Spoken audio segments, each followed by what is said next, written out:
Okay, are things working? Can I like, yeah, view in live control room. I would like to do that. Surprised the plugin for CC doesn't work on YouTube? Oh, good God, my camera! Hold up. I am a beacon of light.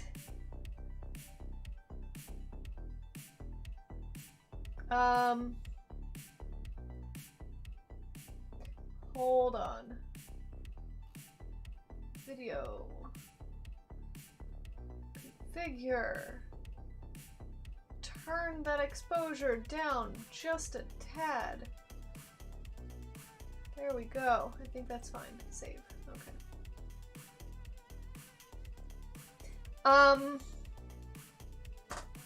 I am aware of the fact that the chat box does not work. I could not figure out how to get that to work in time. If I continue streaming on YouTube, I'll figure it out. We'll see how this goes though, because I mean, this is the first time I've streamed on YouTube, and I don't know how it's going to work.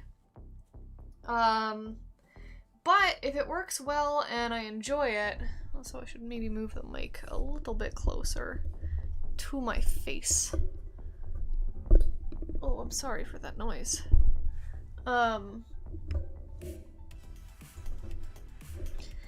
If it ends up working well, I might do some more streams over here rather than on Twitch. I don't know, we'll see though.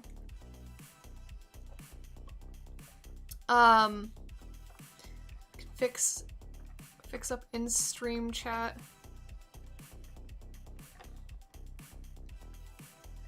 Yeah, I keep the music a little bit quiet so that it's not overpowering. Sound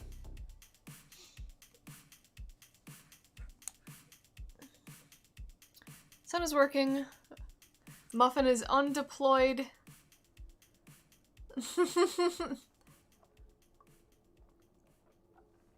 I think I put too much sugar syrup in my coffee today.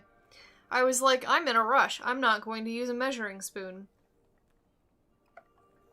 And then I, kind of just winged it, and I think I put too much in. Oh well.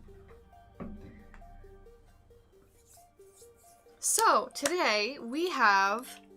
At least my Stream Deck still works. Like, it's not gonna work with the commands, but at least it still works with, like, scenes and things. Also, YouTube keeps yelling at me because I'm only streaming at, like, 1000 bitrate, and it wants me to stream at, like, 2500 or something like that. Like, what?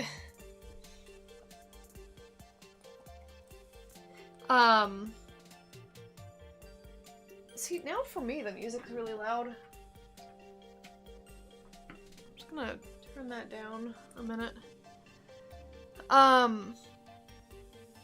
Anyway, so today we have a bunch of glow-in-the-dark oil paints, and we're gonna finish... I'm finishing this goddamn painting today, so help me God. So... We also have a, very dirty palette that I think I'm just gonna... 4,000?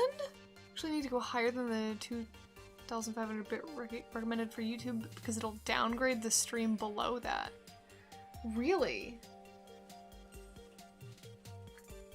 Do you think I should, like, take the stream down and restart it? Because on Twitch, like, I intentionally don't stream with that high of a bitrate.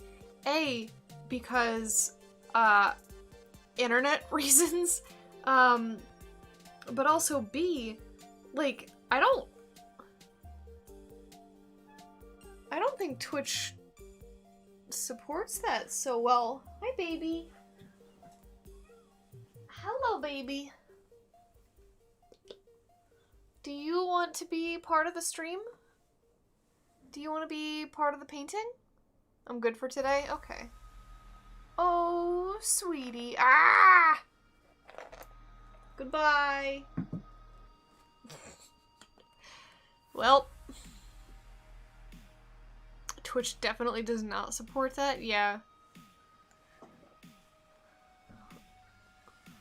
But they also don't downgrade the stream. Interesting. Why does YouTube want you to stream at something higher and then downgrade it?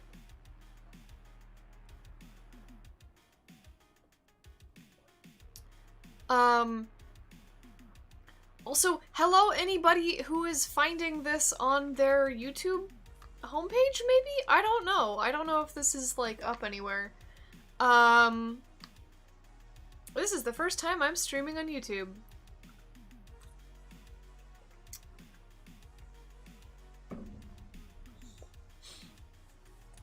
YouTube saves money on broadcast bandwidth.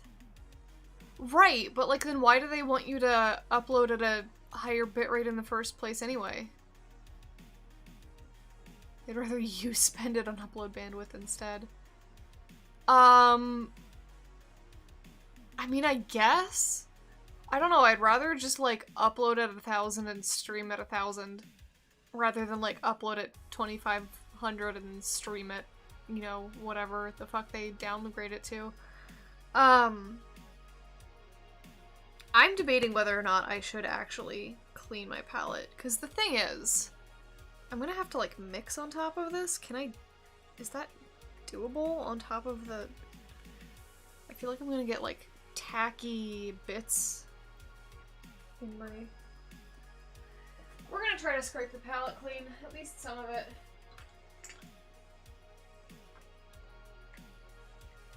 Come on.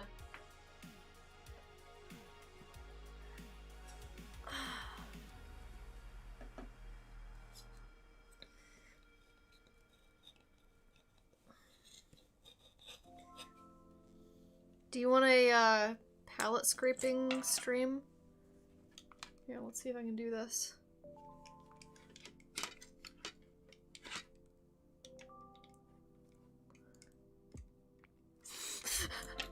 Palette scraping ASMR.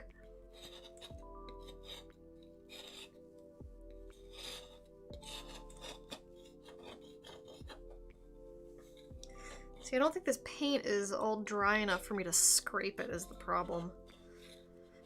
A lot of it is at the tacky phase, which means it's not going to scrape. Also, this paint scraper sucks. I should go to Lowe's and get like a new one.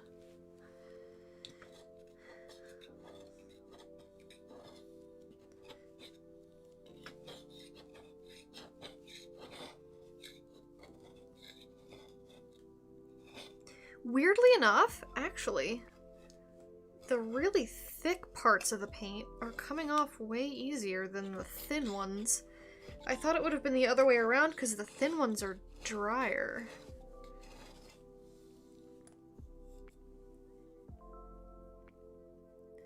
That's very interesting to me. Not sure why they ask you to upload on a higher quality only for the algorithm to downgrade it. Maybe the codec algorithm saves them money? I wonder, do they upload... So I know on YouTube the VODs get uploaded. I mean, they do that on Twitch too, but I wonder if they upload the full quality VOD and just like the streamed part of it gets downgraded? I don't know. I don't know how any of this works.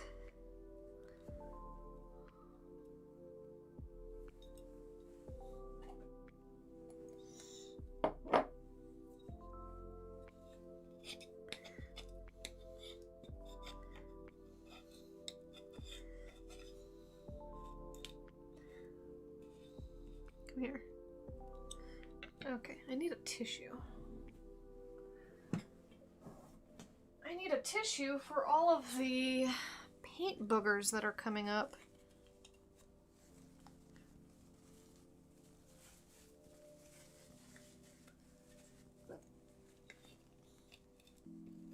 I would have done this pre-stream, but I did not have any time. Doing so much other crap, like trying to figure out how YouTube streaming works.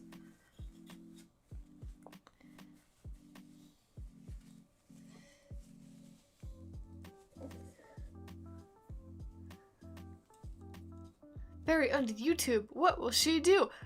We have no idea. She's gonna go wild. A wild YouTube Barry. This paint scraper is... Oh, it's broken. It's just a broken part. Okay. Stream videos also preserve the live chat. Yeah, which is nice. I think they do that on Twitch now too, though.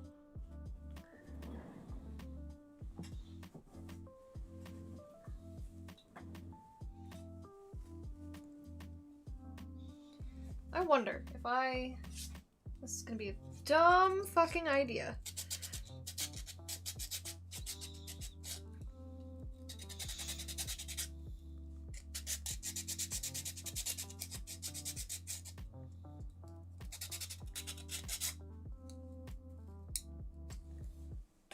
I think ultimately that was in fact a dumb idea. Twitch has been doing that for years.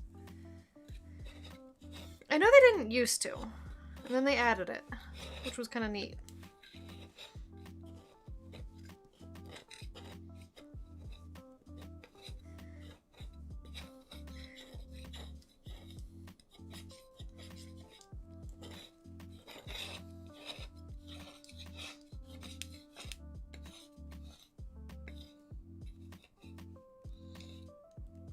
Okay.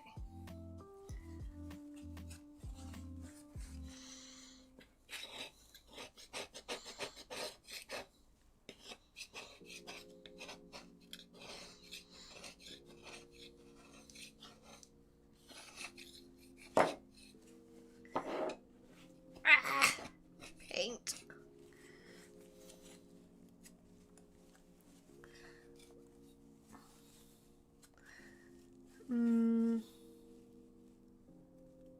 Clips, highlights, save VODs.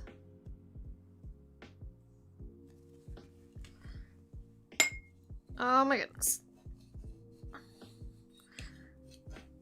Some of this paint has been on the palette for like 2 months and it's still...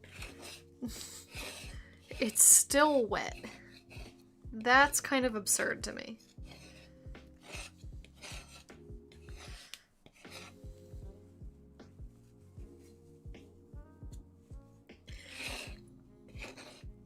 Also, I feel like I definitely should have just like... Yep, that paint's still wet. I definitely feel like I should have just put more paint on top. Layered the paint. Because, like, I've seen people do that and it seems absolutely fucking crazy to me. To just put more paint.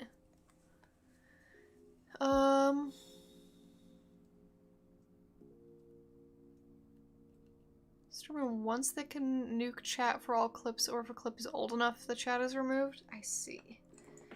Okay.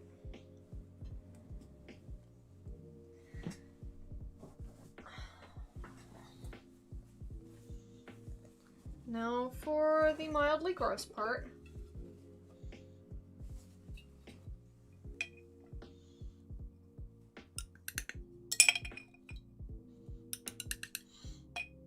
This stuff is stinky.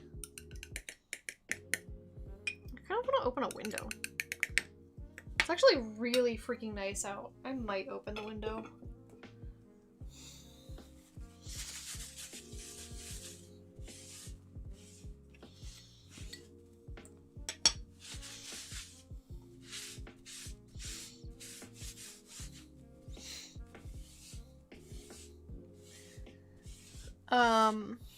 YouTube preserves the entirety of chat, so long as applicable video continues to exist.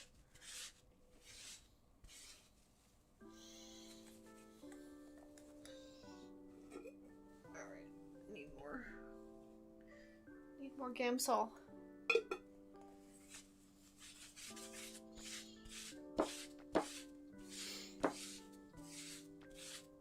I don't know if this is actually how you clean a palette, but this is the way that I figured out how to do it.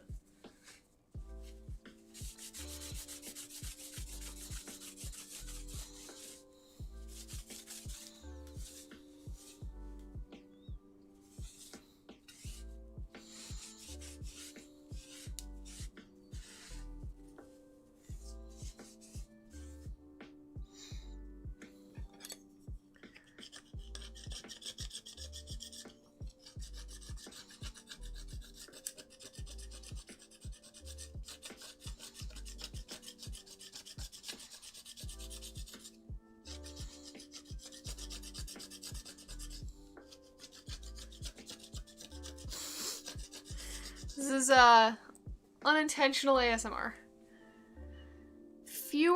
Far fewer tools here and a lot of stream nuking.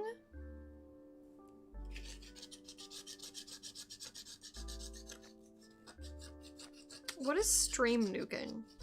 Or is that just the video downgrading?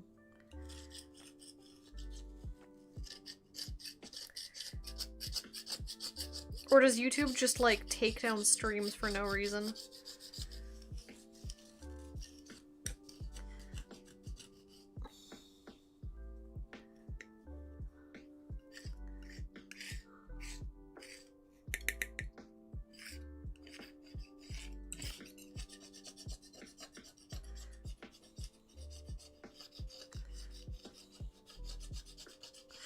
You know, I was thinking about that actually. Like, what would we expect of YouTube if, I mean, I know YouTube is a lot more strict about things, just any kind of moderation in general. But, like, what would we expect of YouTube if hate rating were a thing here? YouTube automatically deleting the stream VODs after a certain amount of time? Oh, interesting. Is nearly as bad here because YouTube already has the tools to deal with strikes.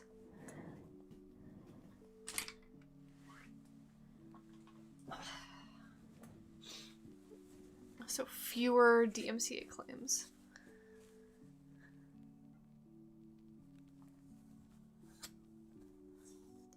Wasn't it Twitch that discoverability sucks on? Like, YouTube discoverability, granted. I don't know if it's different for, streaming, but discoverability on Twitch is like, hope you get a good spot in the directory, because there's no algorithm, or at least there used to not be an algorithm. Also, if you get hit by one, you lose automatically. For DMCAs, I think you can appeal them, but yeah, it does still count as a strike against your channel. Which is frustrating, because I've seen, like, fake companies take down channels.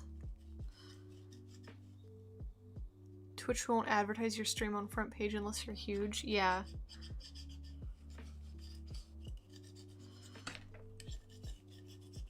Okay, we're almost clean.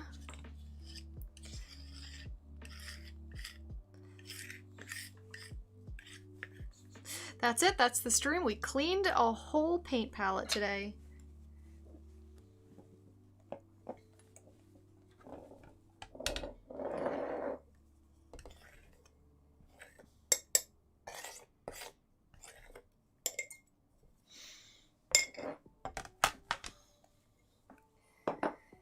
I gotta get these boogers up. Slot machine where you go art, stream, and vibe. Wait, is that what people call their art streams on YouTube? Art, stream, and vibe? No DMCA, no raids, you just chill with friends.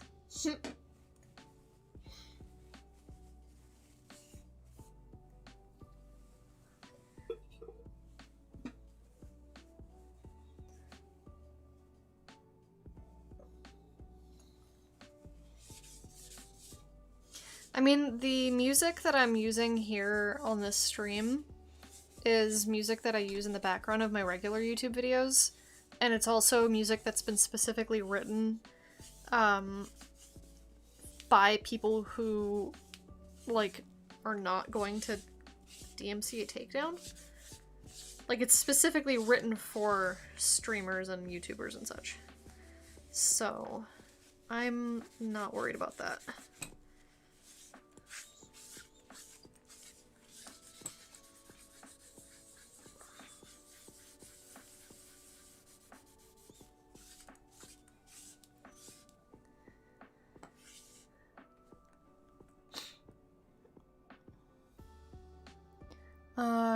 You hope for no DMCA because God help you if you do get a strike?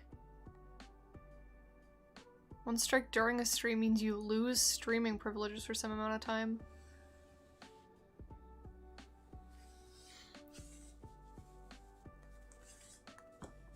Yeah, again, I'm not too worried about that because, again, this is music that I've used in videos before and I've never gotten a takedown. And also it's by Harris Heller and Ben Burns separately, 2 separate playlists. And they're written specifically to avoid DMCAs. Losing streaming privileges for a bit is still better than just nuking your entire account. Yeah.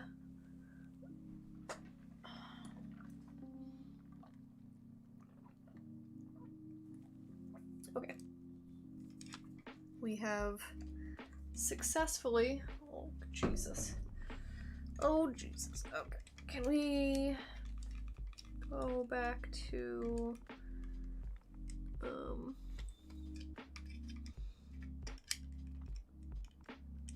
Here we go.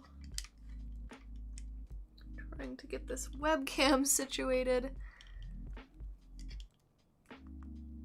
There we go.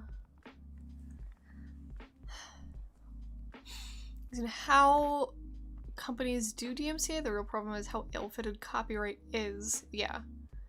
There's know a lot of people who get strikes for their own music. Yeah.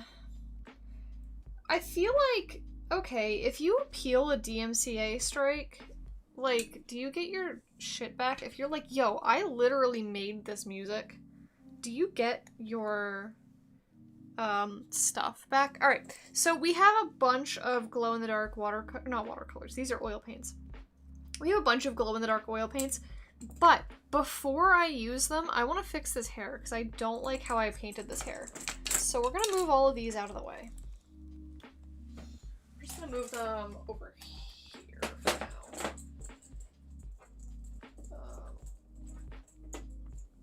Okay. As long as I don't touch that, nothing should fall over. And we're going to fix this hair. The things that I don't like about this hair, I don't like, I just don't like how scraggly it is over here, so you can probably see I've drawn some stuff in, that I'm gonna paint.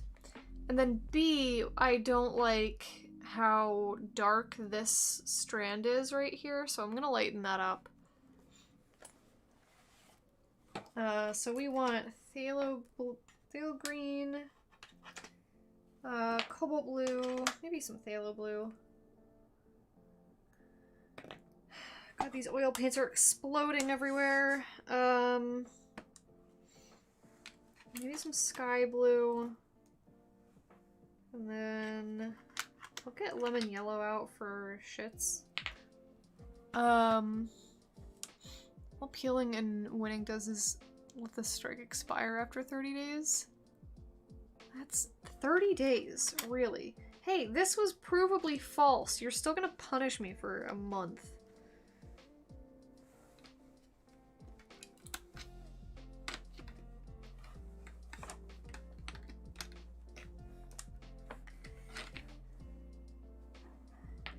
And maybe a little bit of violet. And I think that's it, because I'm not doing the skin color side anymore.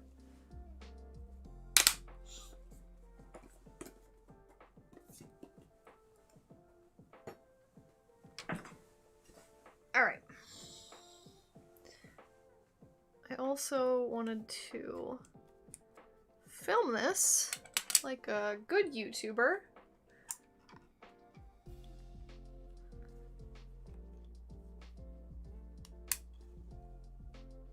I'm professional.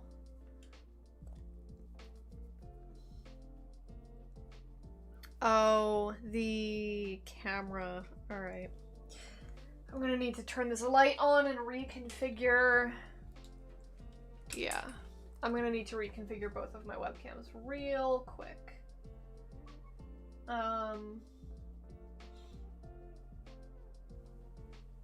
Also, I can point this up a little bit.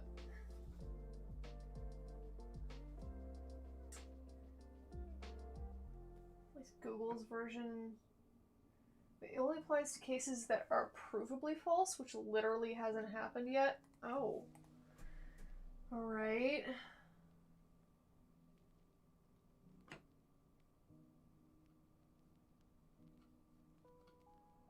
I'm checking the DMCA claims isn't Google. It's just the company that filed the claim. What do you do if literally, like, the company is filing a false claim? Because if the company is the one checking the DMCA, they can be like, no, it's not a false claim. What do? Take them to court? Like, that's literally all you can do.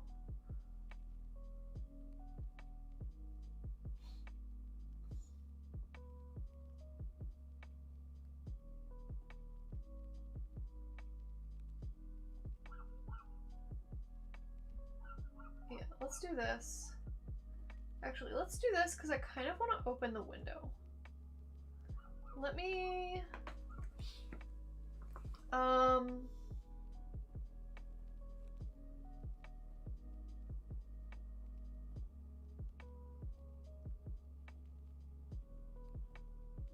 Oh, this camera is literally in frame right now.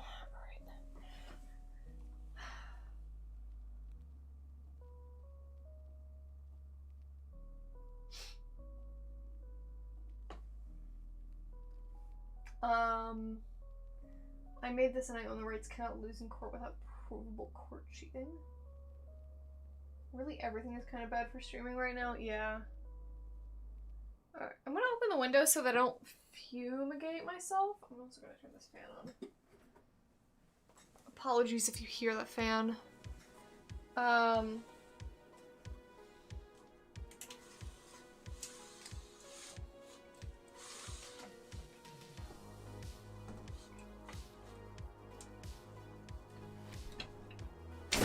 Window.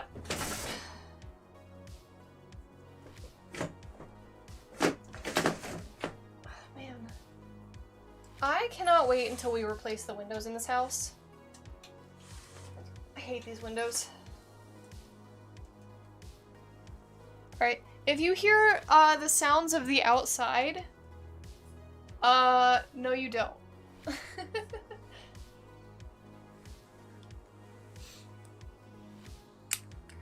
Okay. And then if I bump the exposure down a little more.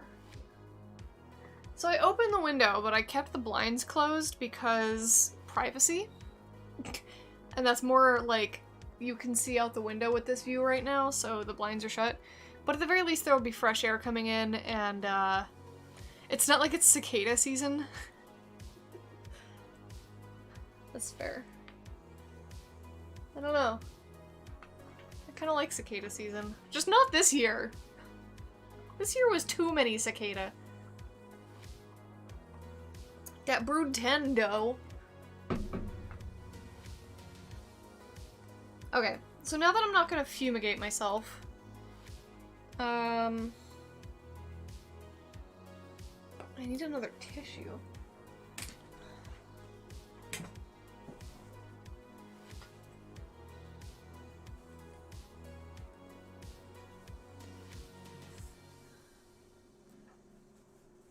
Going to hate it again in 17. Oh wow, is it really?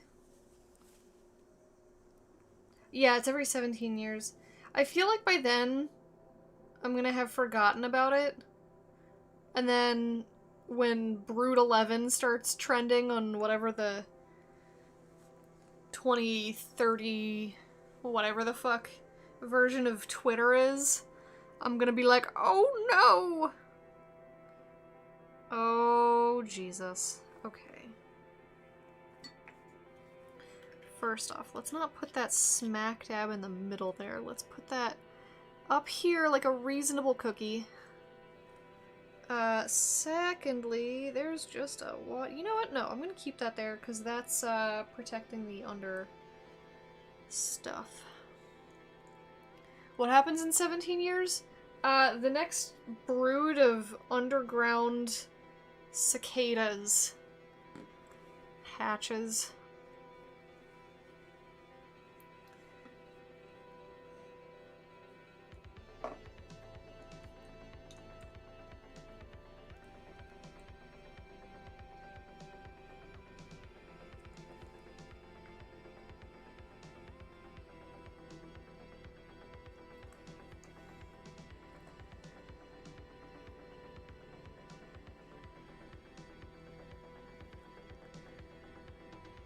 For the mega broods, yeah.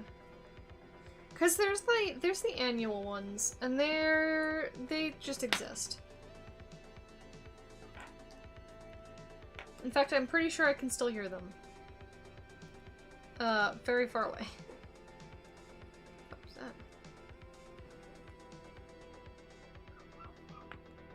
that? Get some phthalo blue.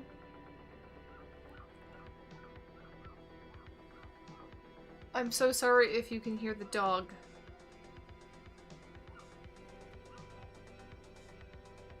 The dog is very dog.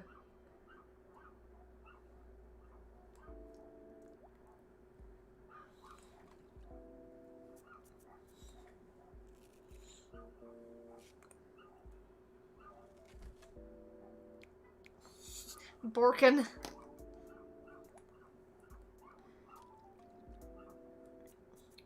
Yeah, the dog is very dog. I wonder if my neighbor is gonna be able to hear me stream.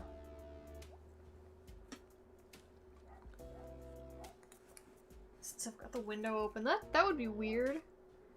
That would be so weird. Oh, I don't know how I feel about that.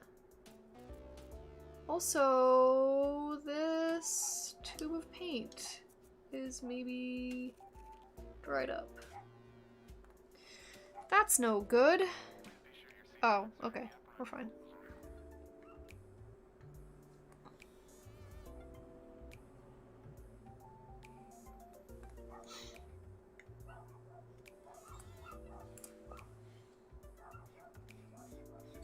Bark, bark, bark, bark. As long as my neighbor doesn't complain. They better not. Like, I'm not yelling or anything. I'm just vibing.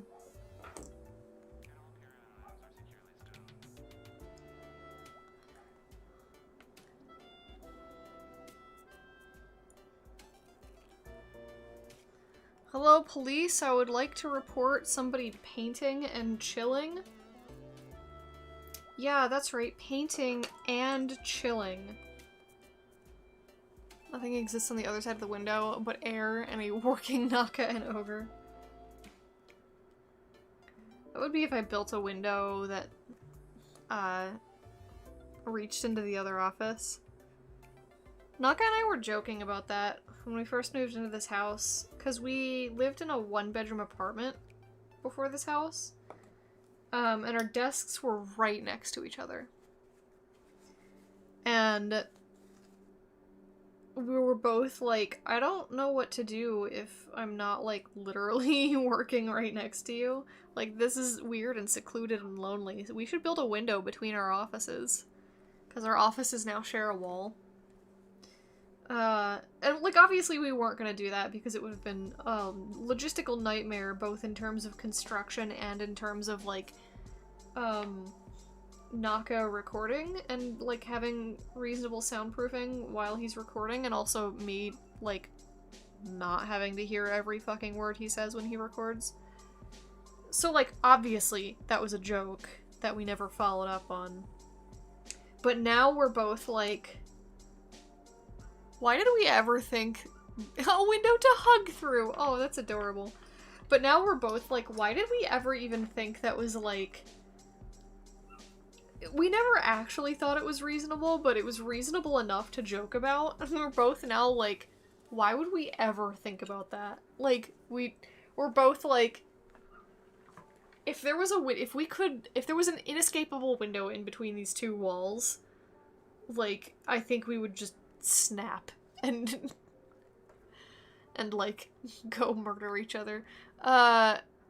Need to see each other. I mean, that's what walking out into the hallway and then one door over does. I can pass donuts between each other.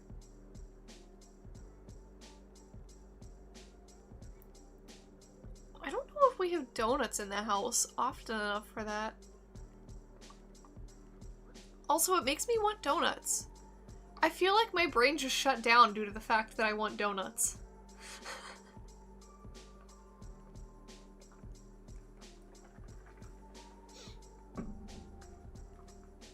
Okay. So, mostly what I want to do is I want to make like a bluish greenish. I'm gonna take some of this. This is where I would really like a third camera to be like a palette cam or something. I think that would be really cool to have a palette cam. Oh, come on. Some white.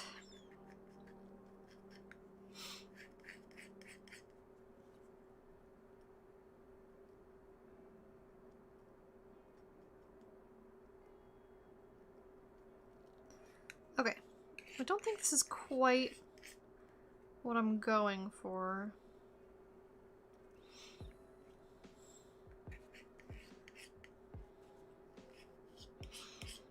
But what I'm gonna do is I'm gonna save some of it.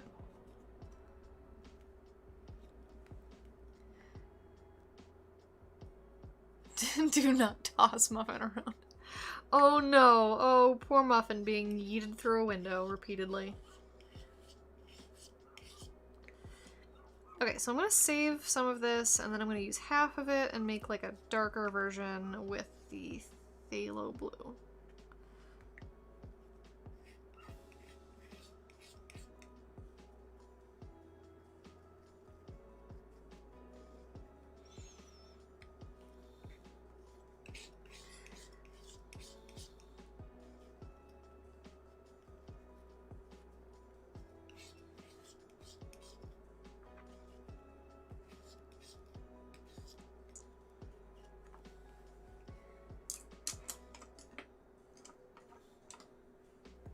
I feel like I need another palette knife.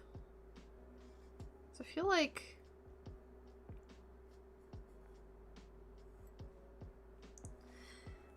my palette knives, the paint gets so far on the back of them and then I can't get them off and I have to like scrape them off with a different tool. And I don't have enough palette knives because the other one I'm saving for acrylics. I'm not going to mix my oil and acrylic palette knives. Muffin defenestration, no! Graviton bomb a camera stand and phase through a wall.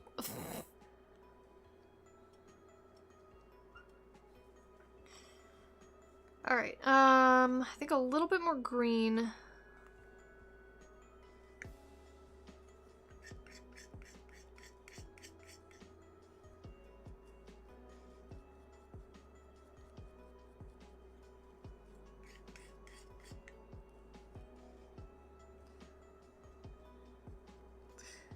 I don't know what happened, but this became kind of dull.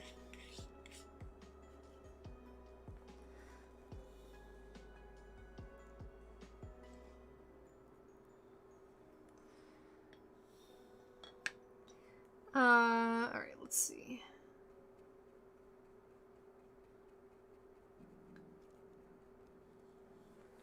Yeah, I think that's good. Still kind of feel like maybe a little bit more green and a little bit more white.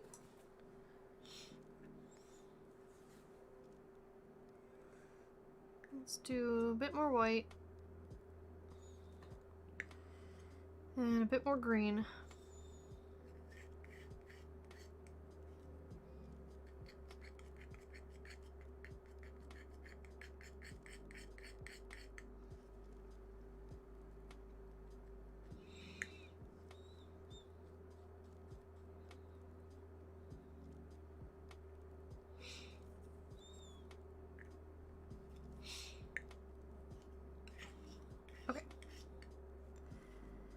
And then I think for a third color, I want like a really deep kind of blue-green.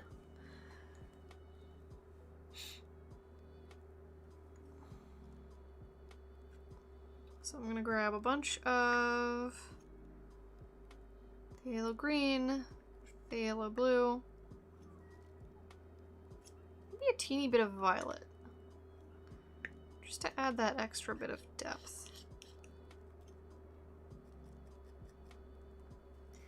And then, because this is a very, very, very, very dark color, and you can barely see it, I'm gonna add a bit of white in there.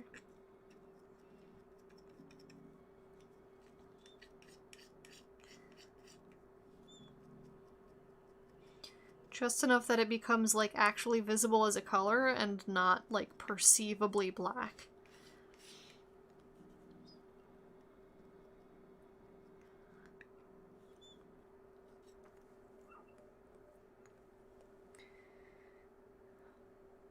Autocorrect is now affecting your vision. When did you get, like, augmented reality eyes, and why do they suck? I mean, I guess if it's, like, first adapter version of it. First adapter anything usually kind of sucks. I'm gonna put a little bit more blue in there.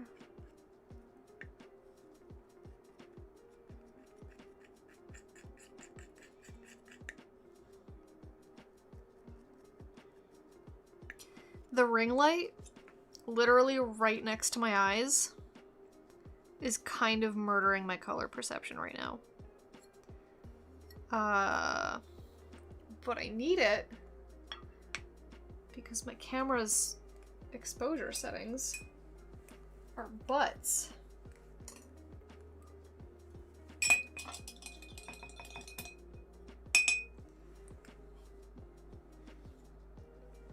What the hell? Why did that get all over? Alright. I need my Galkid.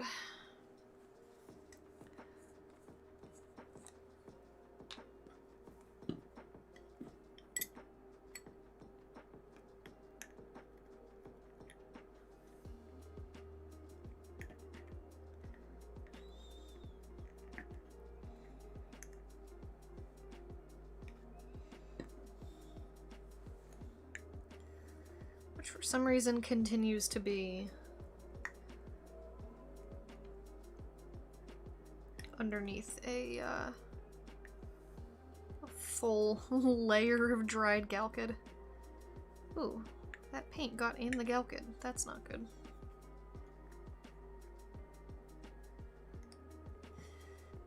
Alright, I think that's enough. And then I can distribute the Galkid into the 3 piles of paint that I have? Maybe? So let's grab this and put you in here. Let's grab some, put you in here, and then the rest can go into here.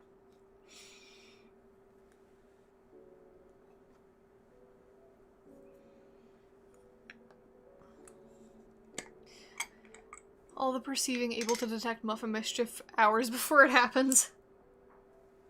I wish.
of just trying to use up the bit that I got on my brush.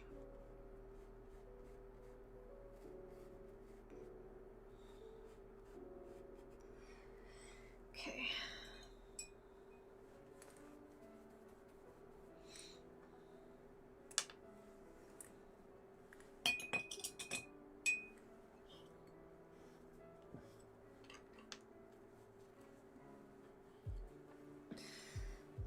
Mix this in with the Galkid. And what Galkid does, if you don't know, is it speeds up the drying time. So,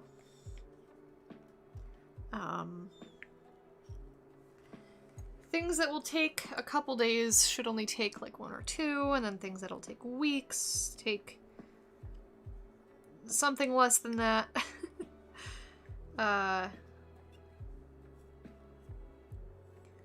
Although because it's been pretty humid lately, my oils are taking far, far longer to dry than they normally would.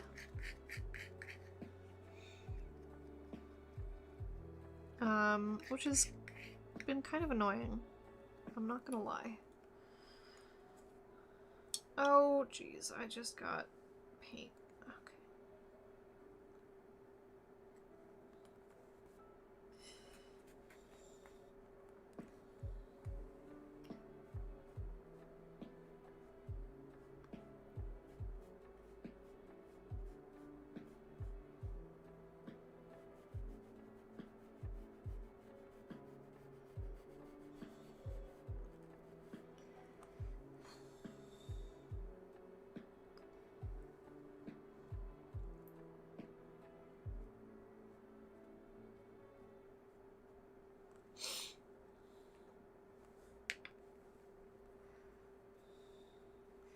And then nicely in here, I can kind of mix a bit of a gradient.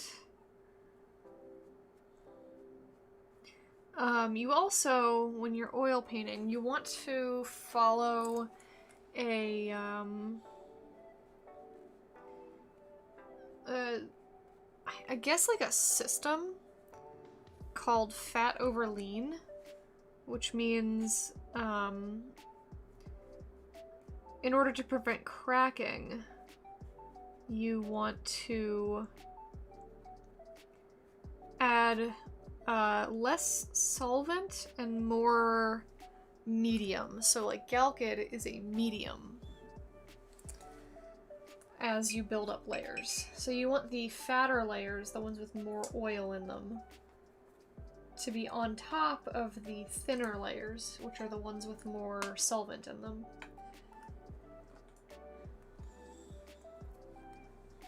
And I didn't learn about that until after I started this painting. But I have to remember to not have rice for dinner. What's wrong with rice? Yeah, I didn't learn about fat over lean until after I started this painting. But hopefully I implemented it early enough to not cause issues.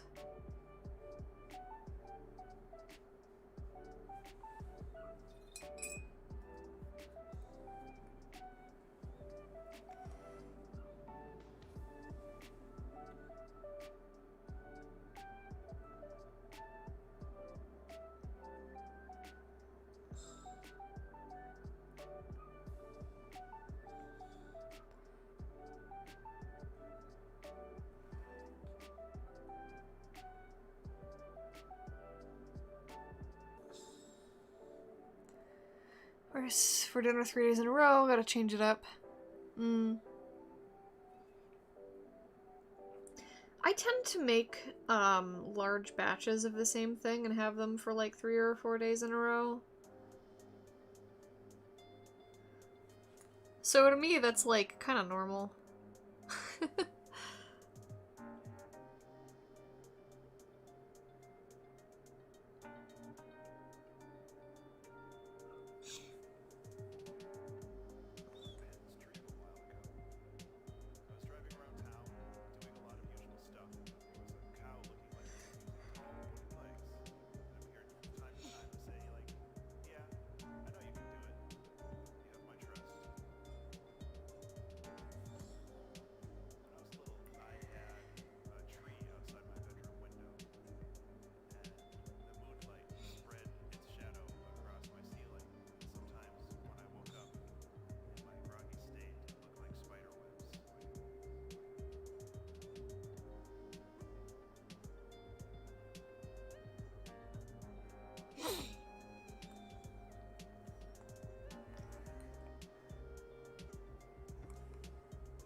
think what I'm gonna do.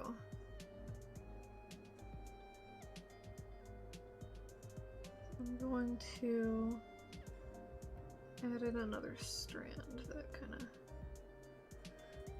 flows in like that.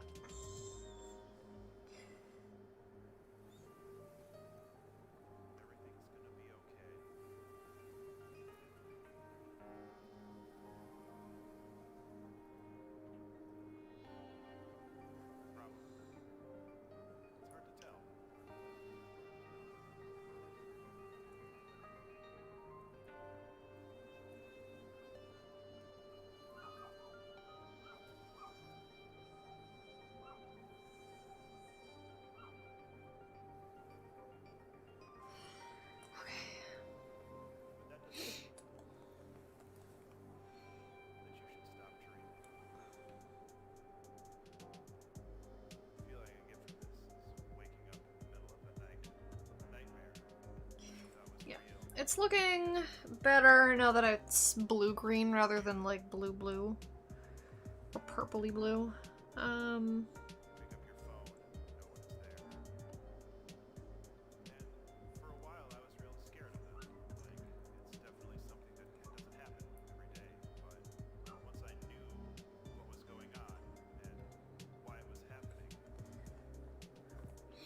The Galkid also makes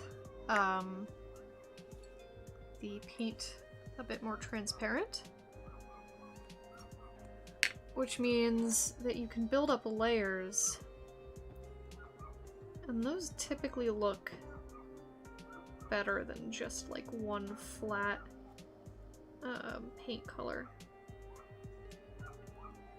They typically have a lot more richness to them when you build up the layers.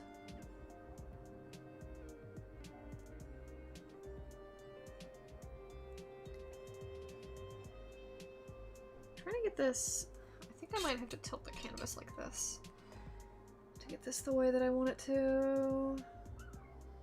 Yeah, that's better. This like top edge was giving me some grief. Okay.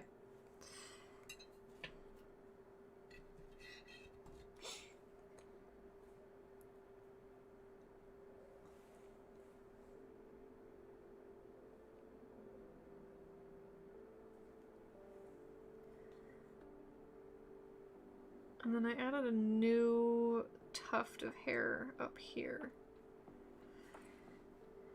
because I didn't like the shape of the hair there.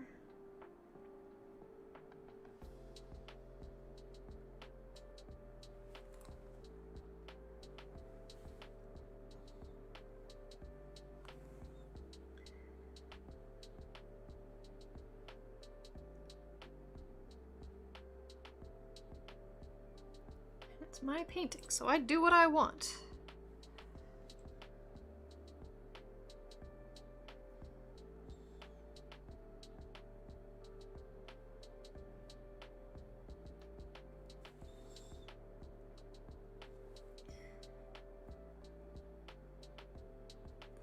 I'm gonna turn this on its side again, just so that I can get this curve right here, which for some reason is difficult in the other orientation. Like, I have to flip this canvas a lot, I think, to get the brush to flow in the right direction. I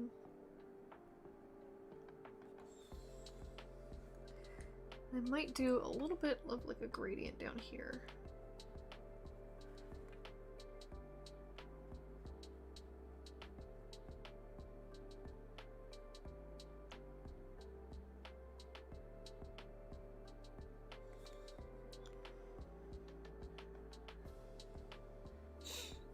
Word richer, and you remember the Spanish word for rich is rico?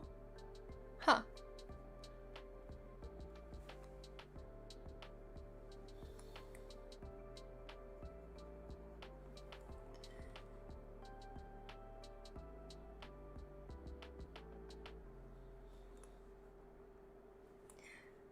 I don't know a lot of Spanish. I took Spanish in middle school, and that was so long ago but I basically have forgotten all of it.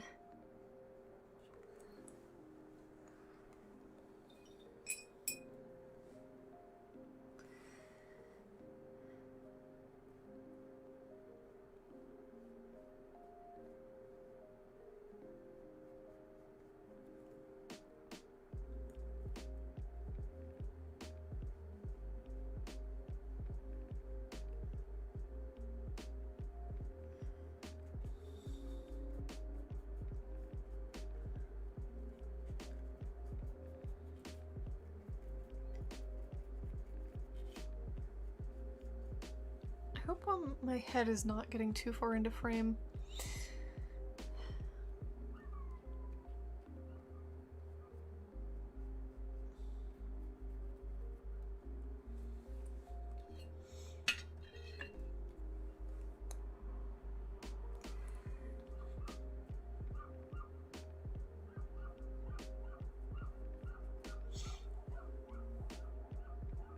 I think what I'm gonna do is I'm just literally going to put some abstract shapes up at the top.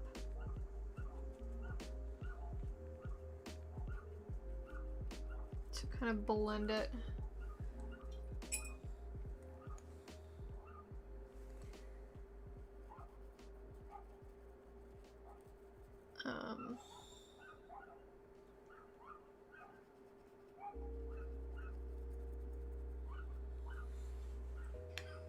There's a lot going on up at the top end of this canvas that just barely makes sense. So I'm gonna make it make sense by making it make less sense.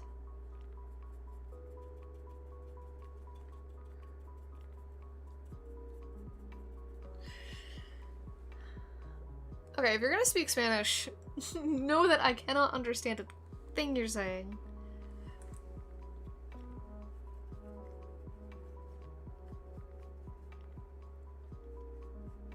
Also, it makes it quite a bit more difficult for me to moderate because I cannot understand a thing you're saying.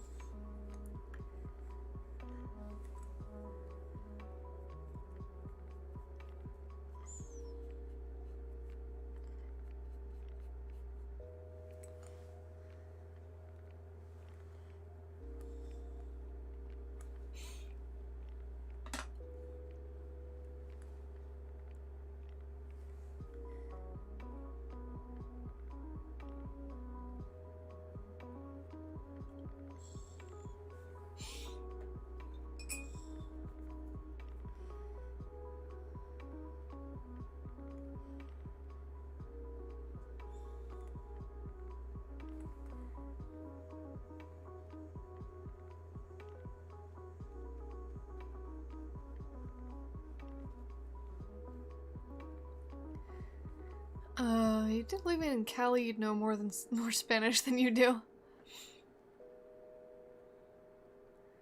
Where is the bathroom? It's the most important phrase. Maybe second to call an ambulance, but I feel like you use that one significantly less often than where's the bathroom?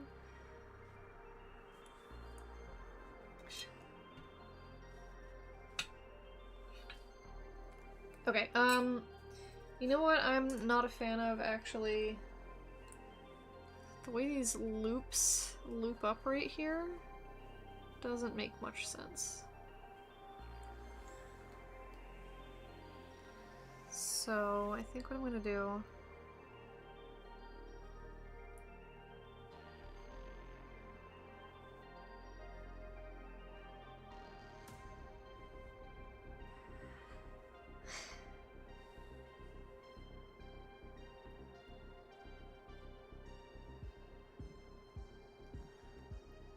Sure.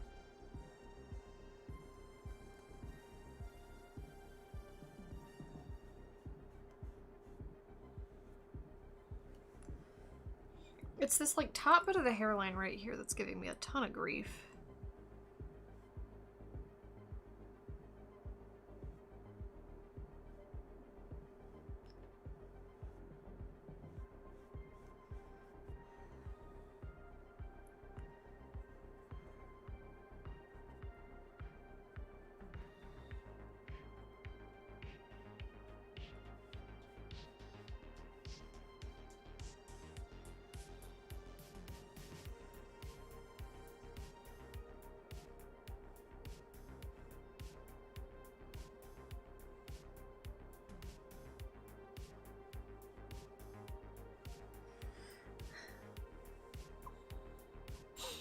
Where's the banjo?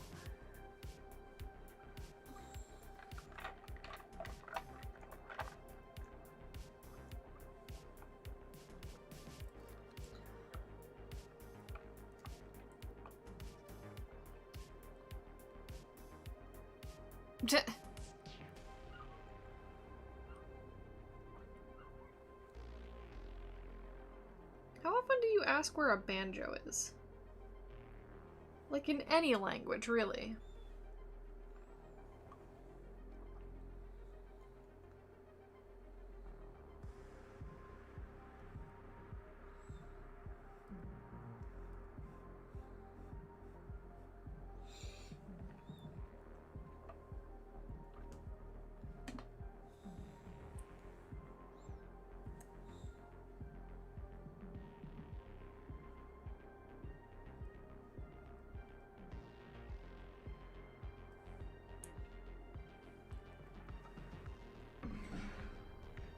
Oh, the other thing is that I'm waiting on a call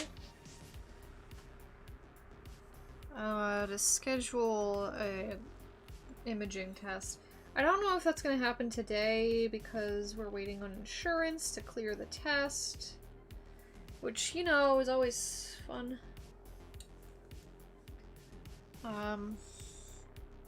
Insurance rules everything.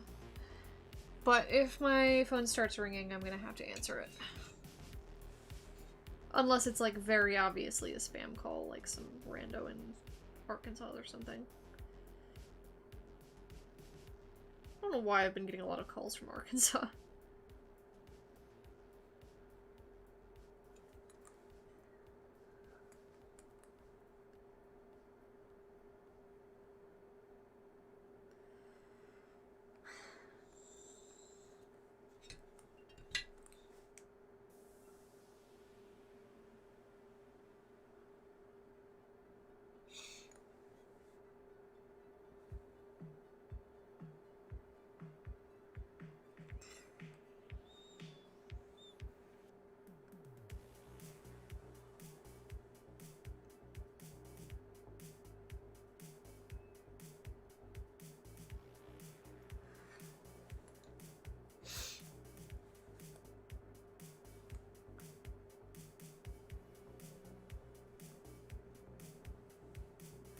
Yo, Jindra, how you doing?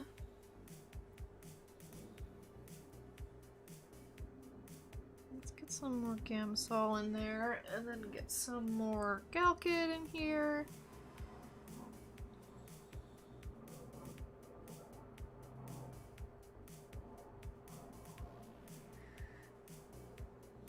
It's been a while, Jindra, I think. How are you doing?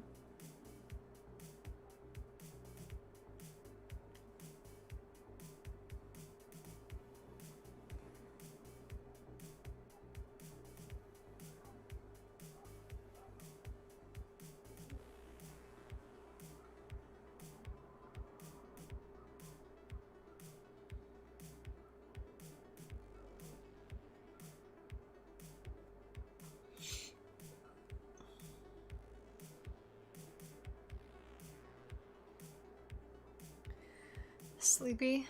Yeah, I feel that.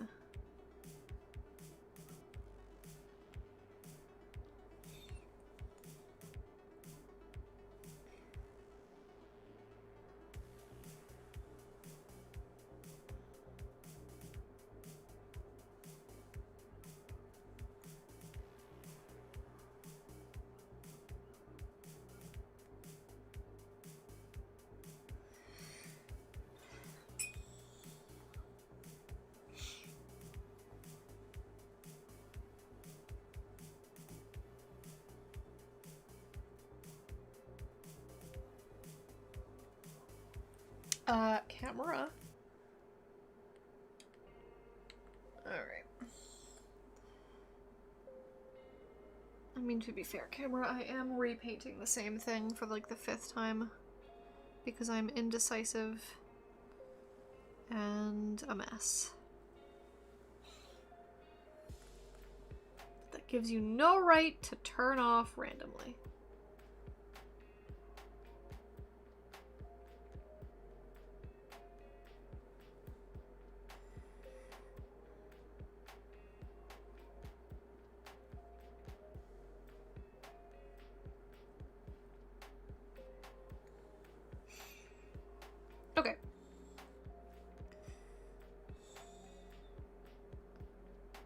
So the fun and interesting part is going to be figuring out how I want the end pieces of the hair to turn out.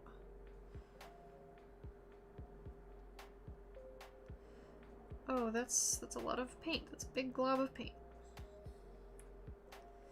That's a big glob of paint that I don't want to be a big glob of paint. So...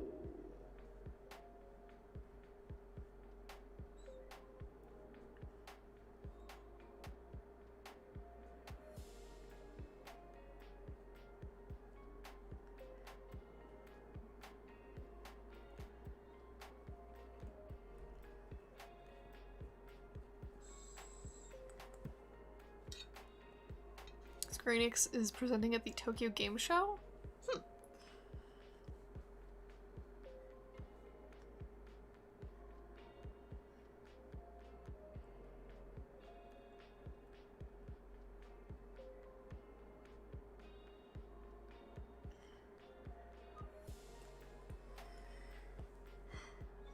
I'm running out of the light color, which is a little bit worrisome.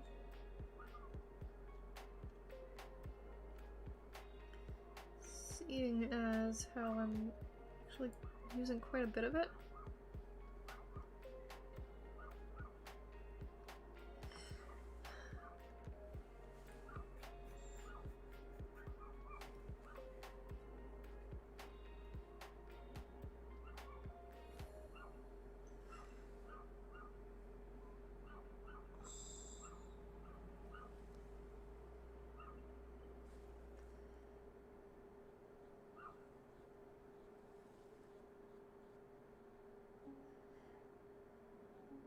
And I guess I can mix more of it, but I don't actually remember what I used. 'Cause I'm a smart cookie. Mixes paint like an idiot.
I put way too much of the dark color where it shouldn't be, so now I've got to rectify that somehow. Also, I'm so sorry if you can hear the neighbor's dogs. They literally never shut up. I'm reminded of that Twitter post that's like, do dogs ever get tired of barking? On like, I don't know, Yahoo Answers or WikiHow or something, and it's like, no, they do not.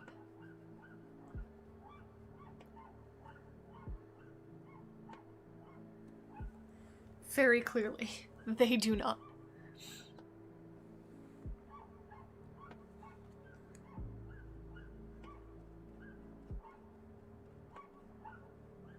Borf, borf, borf, borf.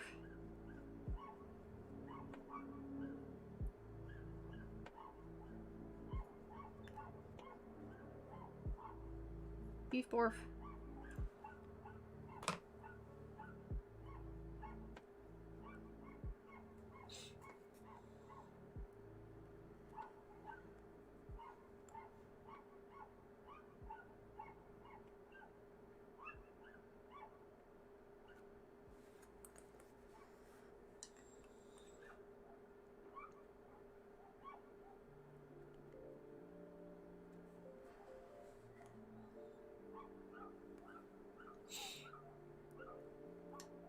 They both picked violence. The Elder Gods gain the opportunity to approach. I see, I see. Are the Elder Gods cats? Because that would make sense. If the Elder Gods were cats.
York.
I do know that the top portion of the head ended up being way too small, so I kind of drew out more space for it to go.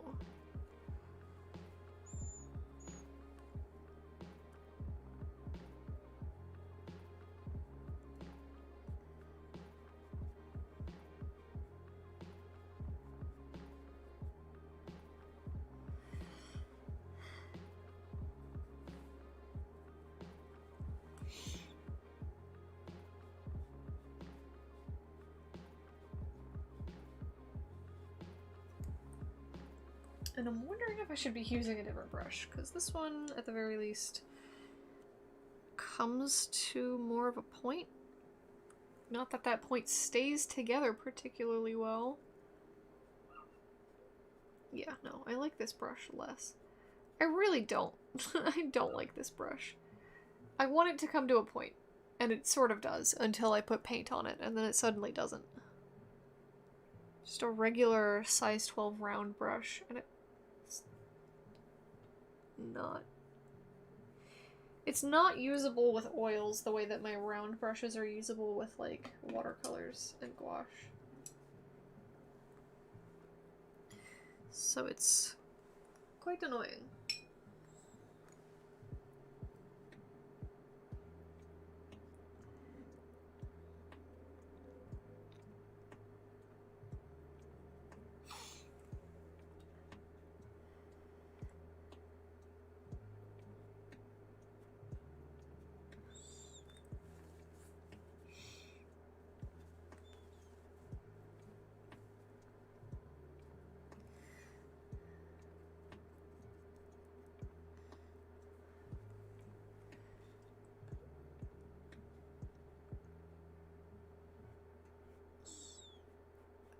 The square brushes I think I have a little bit more luck with, but like, even then,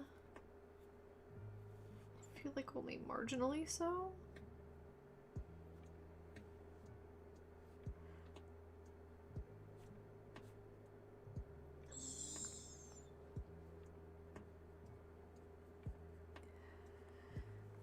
Or just ask your Magic 6 spinner if you should go to McDonald's for lunch to narrow down your choices, and then it tells you to pray?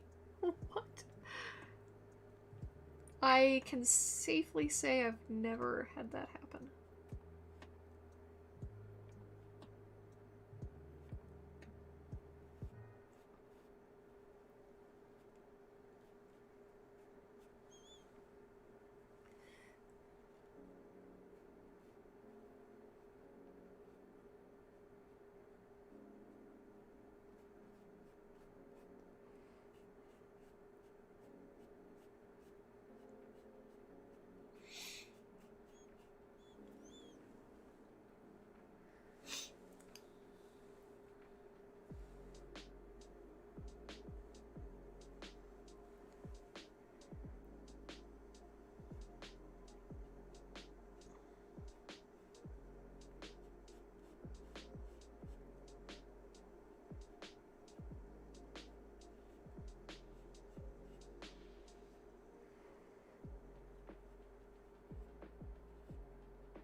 Don't know how long it's been, but stretch and hydrate. Thank you.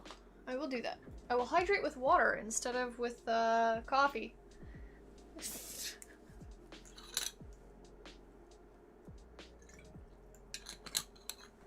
Stretch break is good too.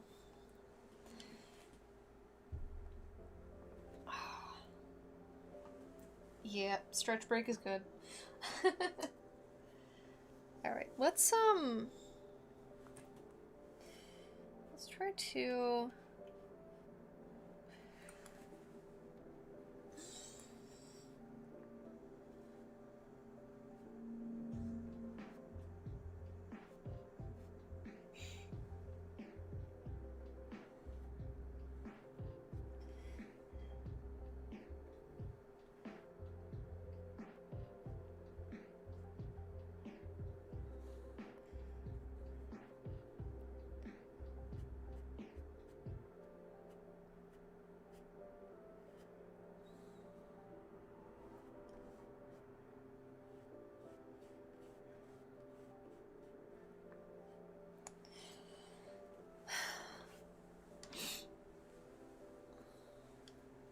It's been around about an hour.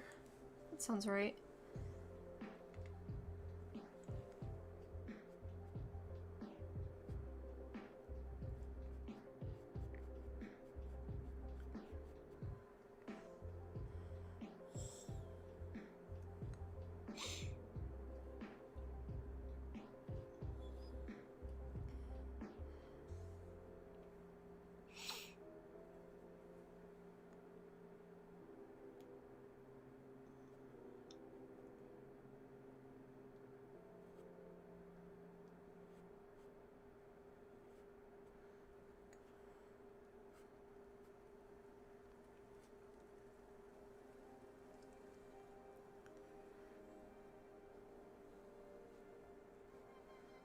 So I ended up, I think just giving her way more hair, and I think that's probably for the best.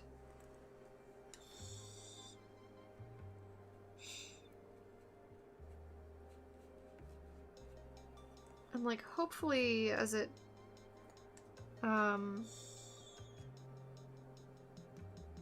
as it gets closer to like the outside, it just becomes more fuzzy and nebulous, because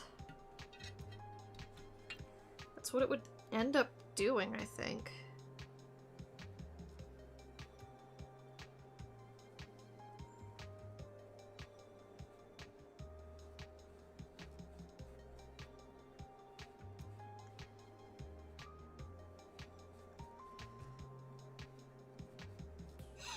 I do want to use the glow-in-the-dark watercolors down here, I think just over top of whatever's going on.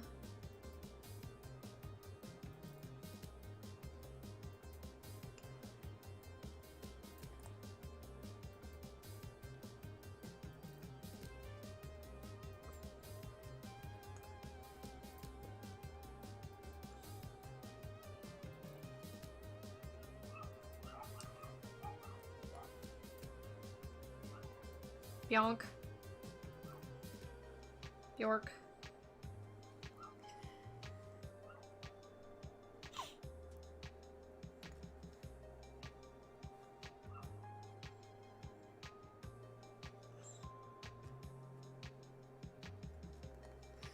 Okay. And then her shoulder is here, so I don't want that to become, what's it called? I don't want that to get lost. I think I'm going to a couple strands like in front of the shoulder.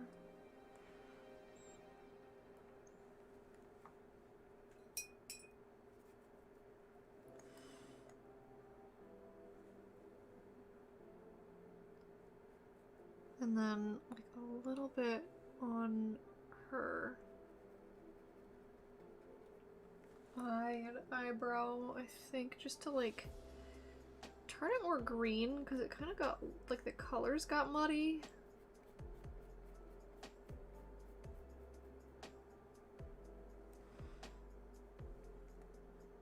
So I think bringing the colors back closer to green might be helpful.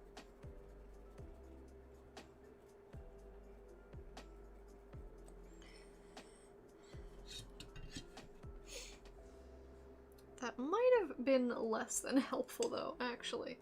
Now that I have done it.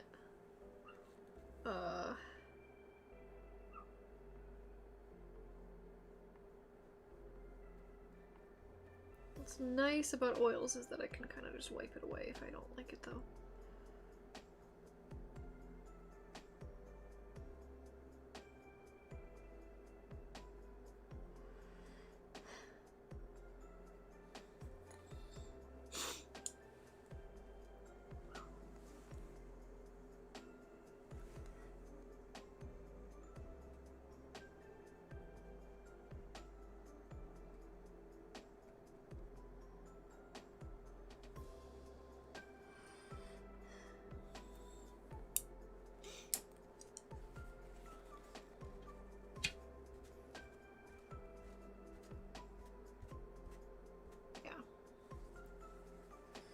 Because the thing is, I don't want it to stand out too much. I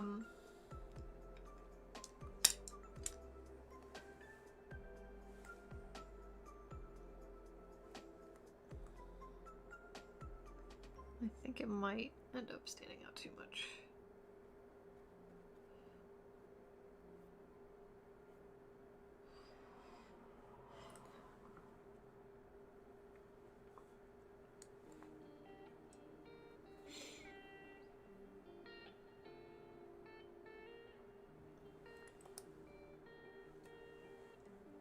Oh, Jesus.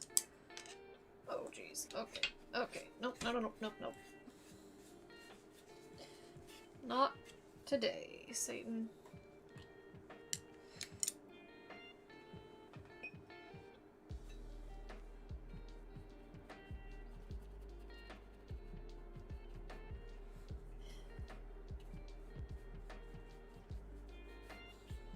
Oh, that's stains. Love that. Alright, well, we'll deal with that later.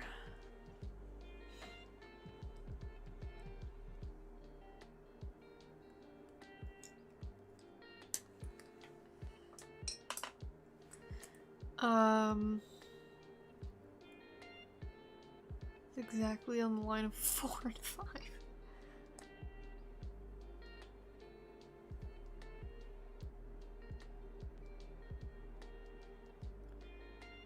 Zaxpos and pizza, respectively. I mean, you could just roll again if it's... if it, like, cocked.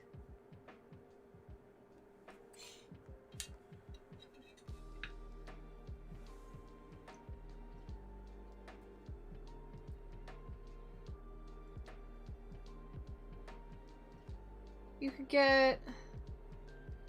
chicken parmesan, which is, I feel like, as close to a chicken pizza as you can buy.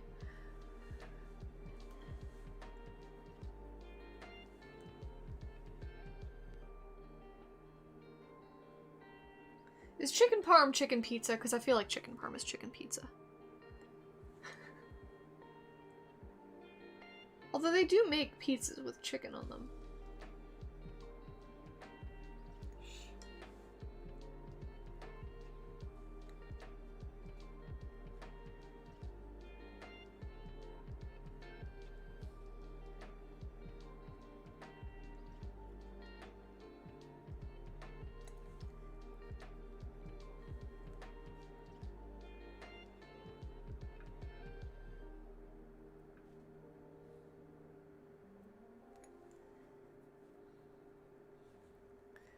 Pasta is the wrong base for pizza. The chicken is the pizza. You can have chicken parm without the pasta.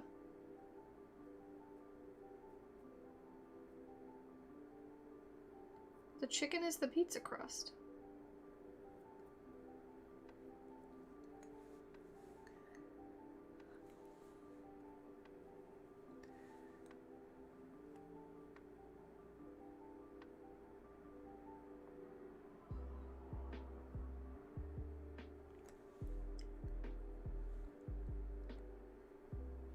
Am I a heathen for thinking that? It's kinda tomato sauce and mozzarella on top, right? Exactly.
This is taking way longer than I hoped it would, but whatever. I also kind of want to add just like random, because it's flowy hair. So I just want to add like random bits, you know? Gotta have the bits.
Okay. I think my paints are like gumming up because of the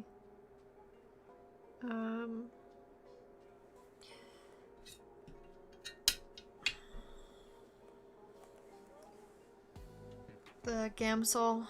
It makes them dry very quickly, which can be quite annoying, actually.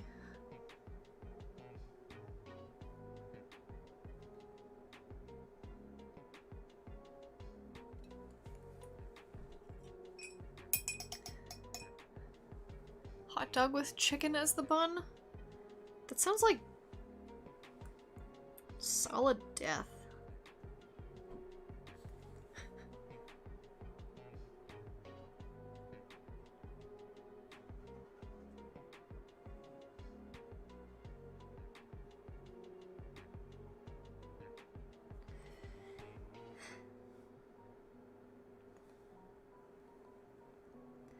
Okay.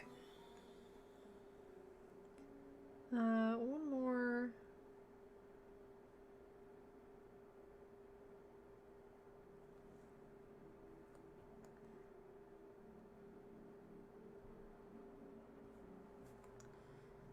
Just for, you know.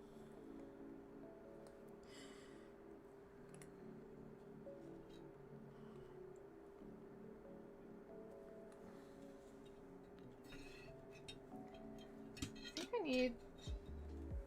Okay. That's just gonna have to do.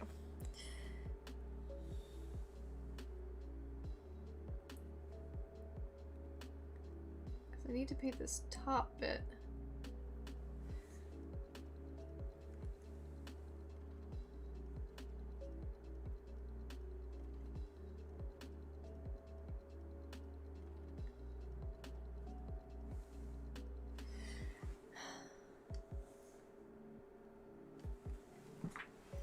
Stand to do it because it's a top bit.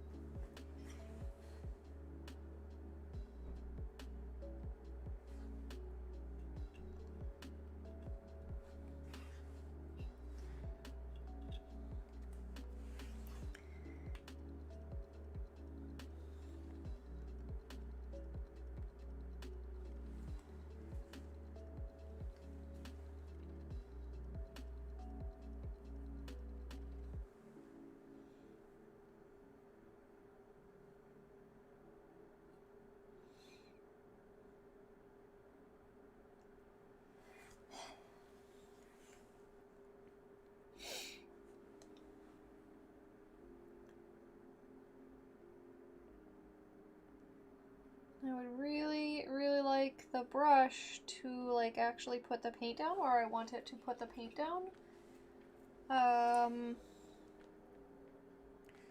It does not seem to want to obey. Obey.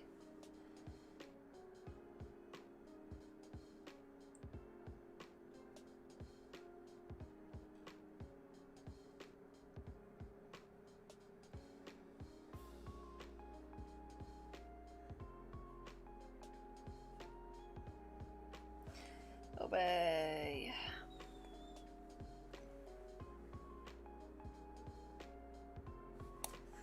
Oh my goodness. Okay. Oh fuck. How do I do this? This stupid bit where the curve goes around the curve. Where did I put this here? And how do I make it work? I have to sneeze. Hold on.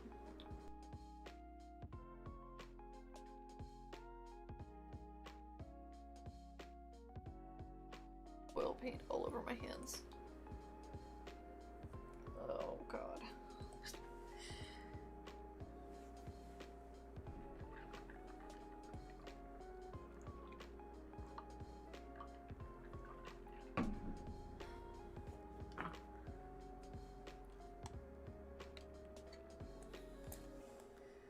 This is gonna be like 80 hours of footage or some shit.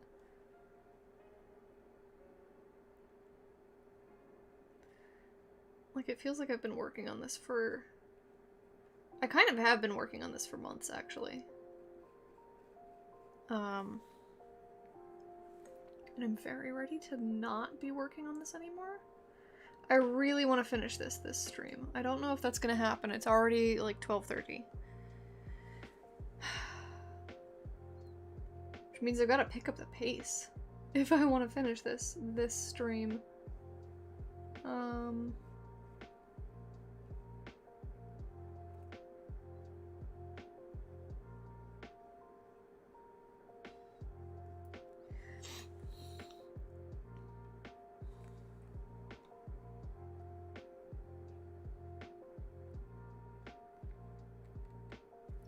What the hell? Film. Thank you.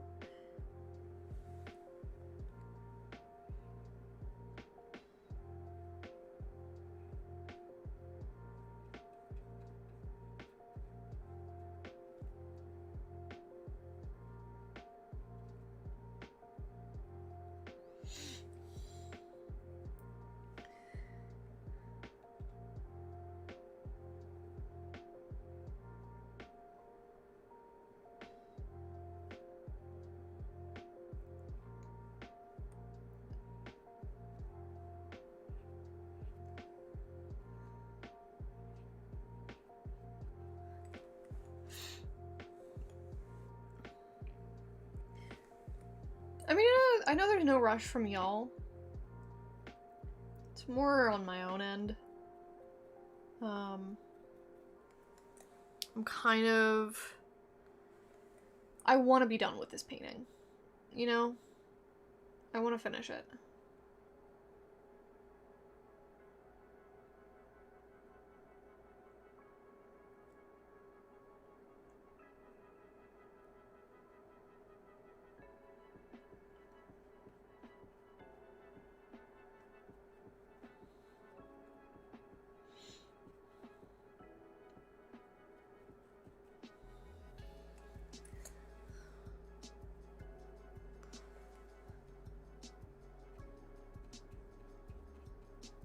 Like, I think I am emotionally done with this painting, if that makes sense. And so I would like to be physically done with it. Also because it's been like 2 months or something like that, and the guy that sent me the glow-in-the-dark watercolors is kind of waiting on a video.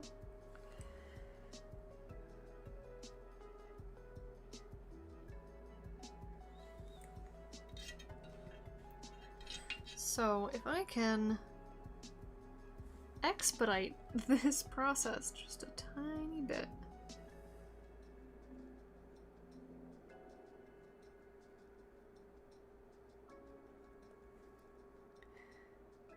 Will there be a video that time-lapse? Yes. There will be a time-lapse video. I'm also going to be talking in depth about the glow-in-the-dark watercolors. Oh my god. Oil paints. I'm literally using them right now. Oil paints. Can I get my thick brain around the word oil paint?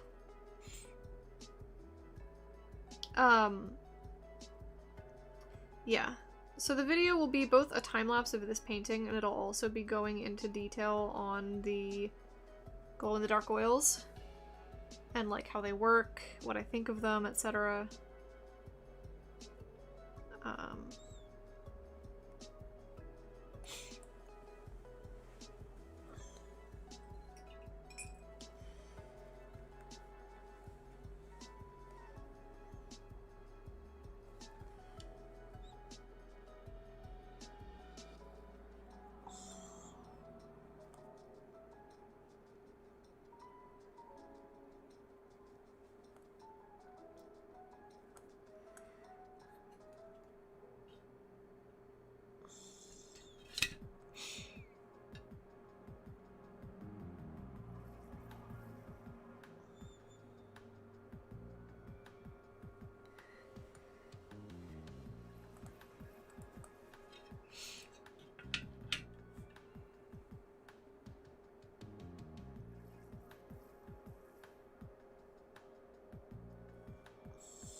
I think... So there's a video that goes up this Friday that is already early access for patrons. And then I have... I think... Yeah, I have a video that I want to do for next Friday.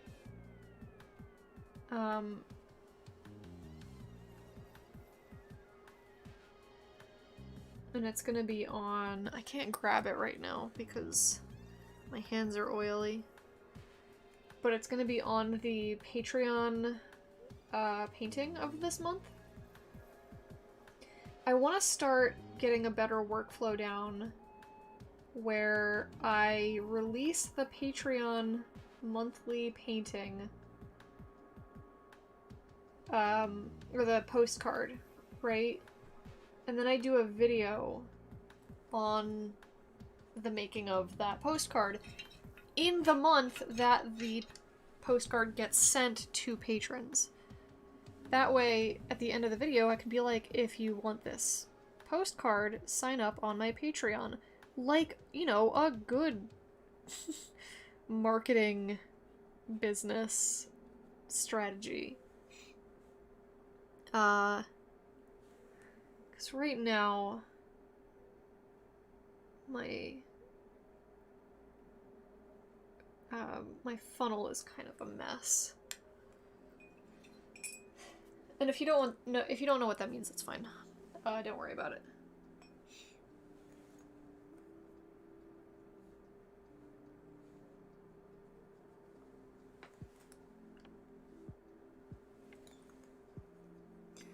But I need to get a way to, like, properly route people to the things that I'm doing instead of releasing stuff and then hoping, which is my current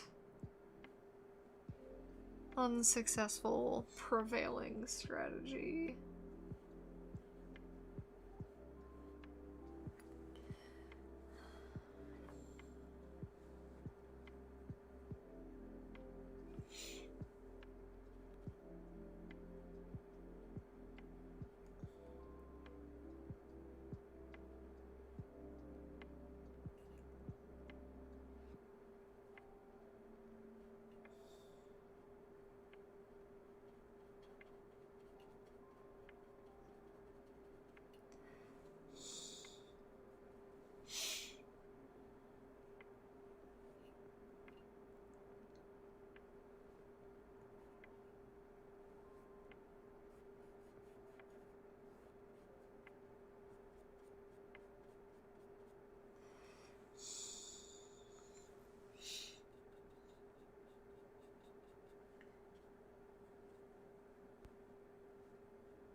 I need to like turn this upside down so that I can get this curve in here with the point of the brush.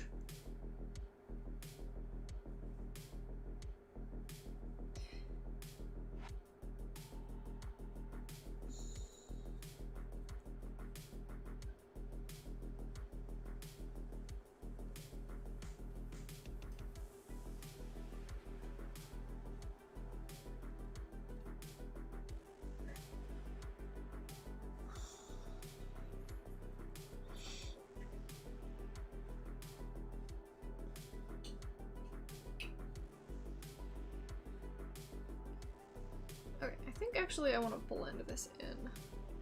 Like, I'm trying to keep hard shapes, and I don't think that works for when the hair is, like, in the back of the water, if that makes sense.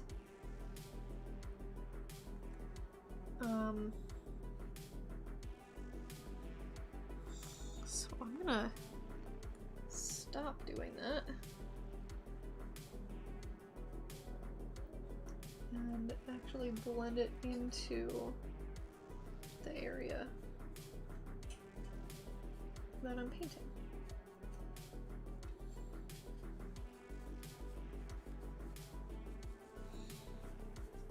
And hopefully that will work better. I think that looks better generally. Like, looks more fading into watery.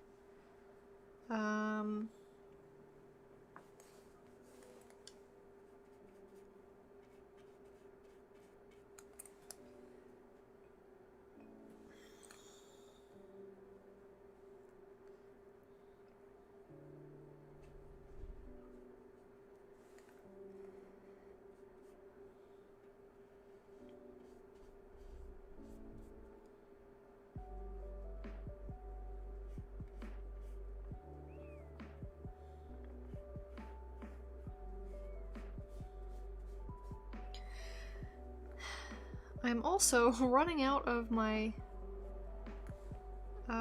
green, the middle green that I made for the background color of the water. So that's fun.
Thought the last chat sent, but didn't. Oh. Can't send links in YouTube chat. Oh no. Streamlabs said they have a safe mode ready now to stop the hate raids. It's so frustrating that third-party companies are doing a better job at this than Twitch. I saw somebody, I think I retweeted it, but somebody else made a tool that like I think it auto purges chat with specific parameters, and you can set them, like if image similarity, or not image, message similarity is too high, it'll ban the user. If the user has created the account within like the last 2 hours or something like that. Like all kinds of parameters that you can set to help mitigate. And like it's so frustrating that like people have figured this out. Like people have made the tools, just not Twitch. Literally everyone but Twitch. Yeah.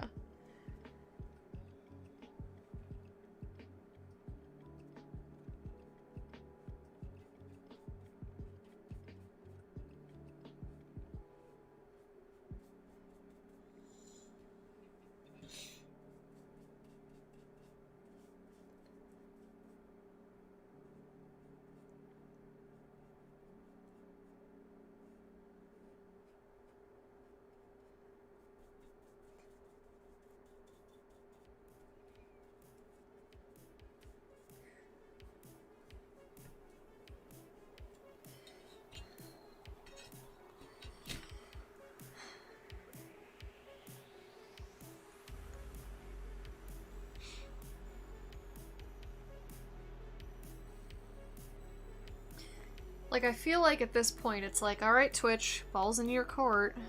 Come on.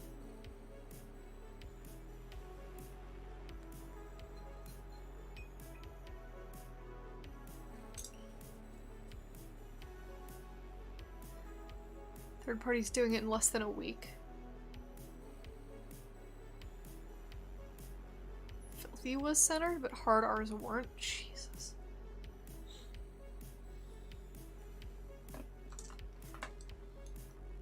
Okay, so I think that's alright. I think what I'm gonna do is I'm gonna take the remaining bit of light color and add some highlights in places where I feel like highlights make sense.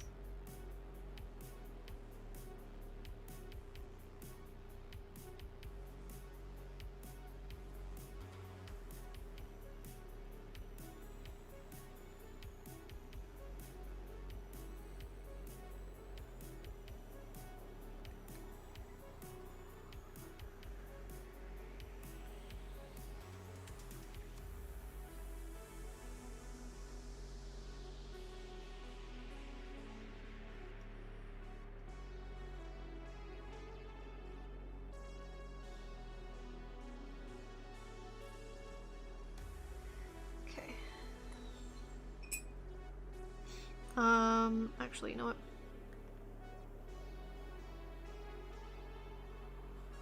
Spread this out a little bit more.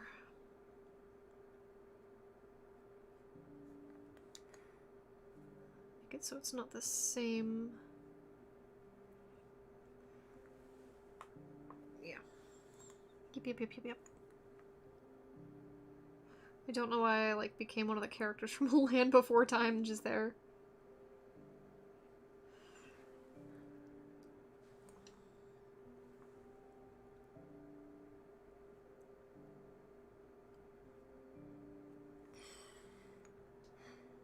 Okay. Streamlabs did mention in the announcement that their new safe mode only works with Cloudbot. Okay. Cloudbot is the one that they own, right?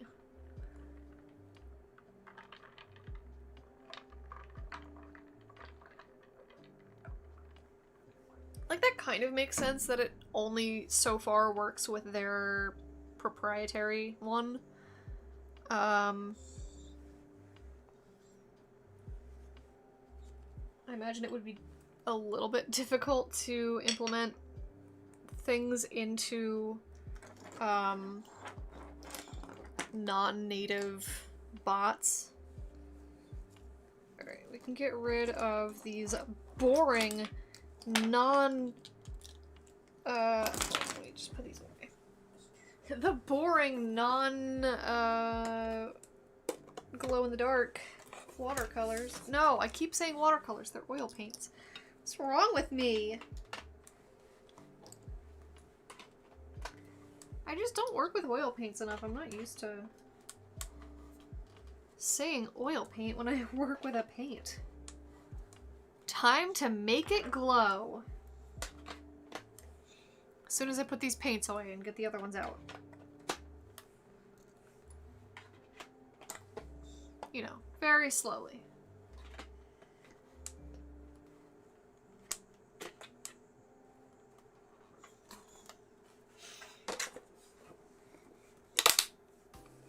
Okay. So we have a bunch of different colors. I actually have more colors than this, but I don't think they are, I don't think they'll fit with this artwork. Like, I have an orange, and then I have, like a tangerine color, like, or it's called orange yellow. And the thing that I learned about these paints, because I've been emailing back and forth with the guy that makes them, you see this one says blue-green. Maybe you can't see, maybe it's hard to tell. But this one says blue-green. The top is the color that it shows in regular light, and then the bottom is the color that it glows. So this is blue, but it glows green. And then I have a blue that glows blue.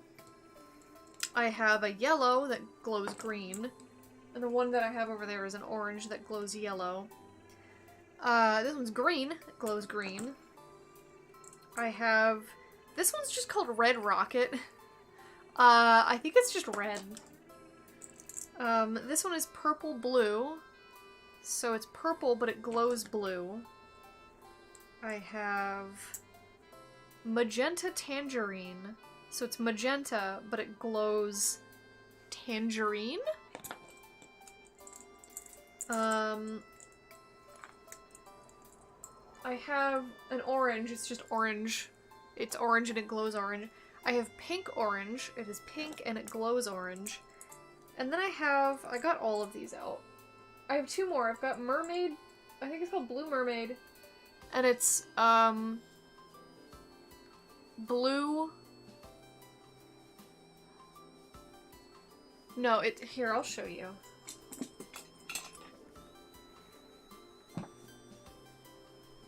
It's like, you know that glow-in-the-dark color that's, like, off-white, kinda? Like, off-green?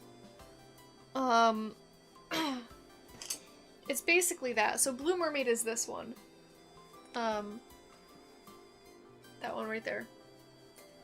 So it's like that, like, glow-in-the-dark color.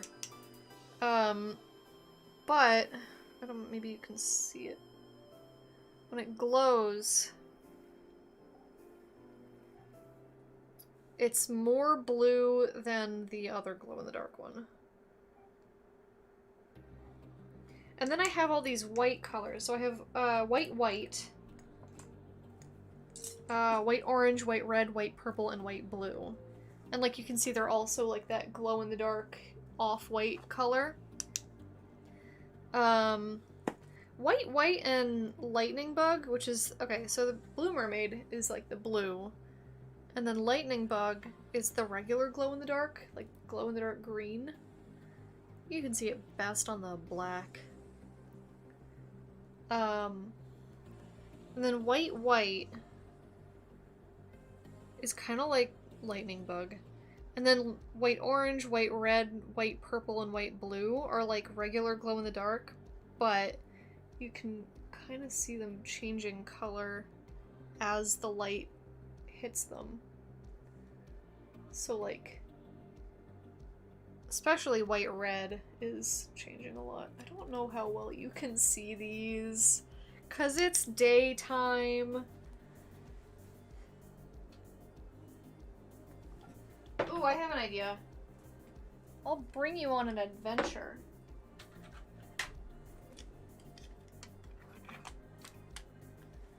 The adventure we're gonna go on is in the dark. You can kind of see them a little bit. Can I like set this down in a way that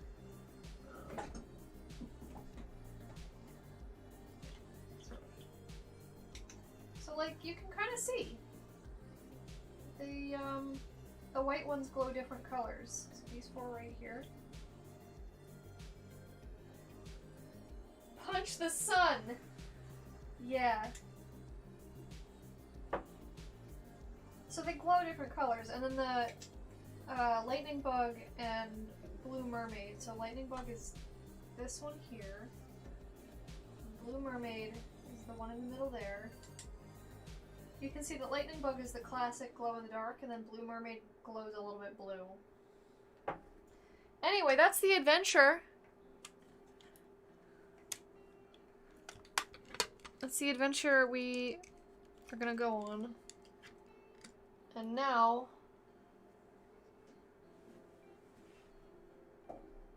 we're gonna paint with those colors. And I don't know what I'm gonna do with them.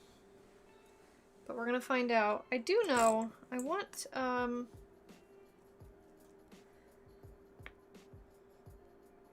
blue.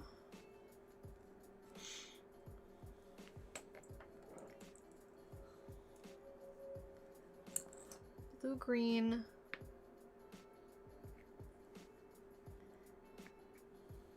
Come on.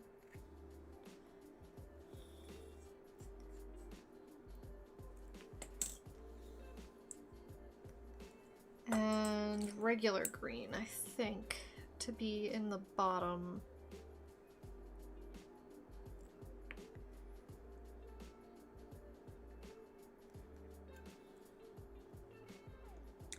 And I'm gonna mix a bunch of Galkid in this so that oh,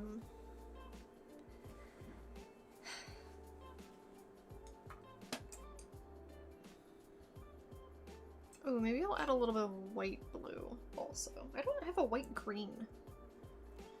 Maybe I'll mix the white blue and the green. So it's like a green that glows blue, or we'll see. Where's my Galkid? Because I'm gonna use a bunch of it. Because I want these to not take 2.5 months to dry, like every other time I've used them.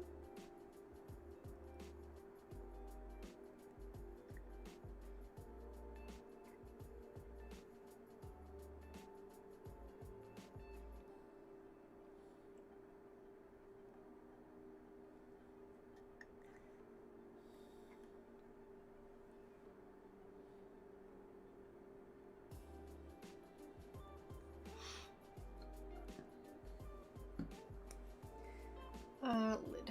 Galkid lid.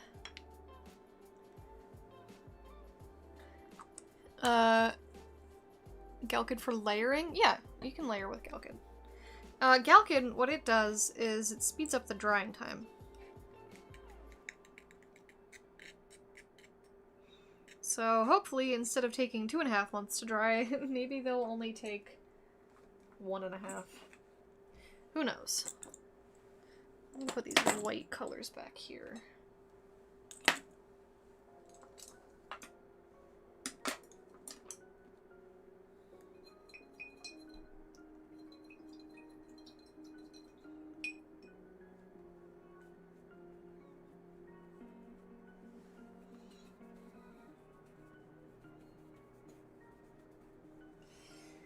I always need to push the Galkid off of my palette knife.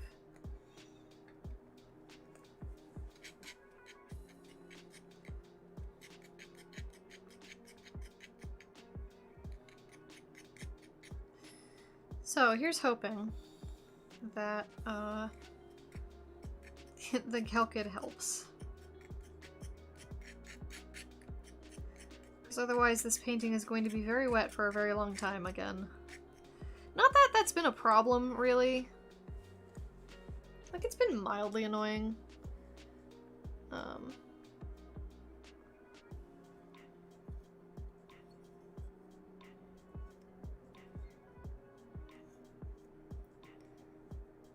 But, like, objectively, it hasn't been sloppy paint. It doesn't dry until a heat death of the universe. Oh dear. Okay, this is annoying. I'm gonna move you back.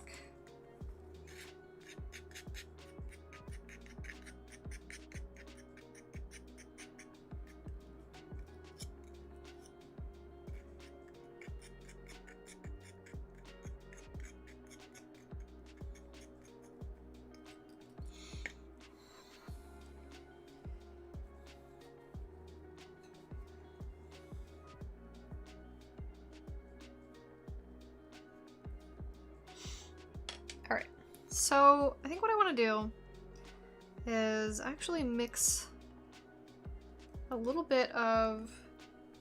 Well, I'm going to get this off of my brush first. I want to mix a bit of blue-green into the green, because I don't want it to be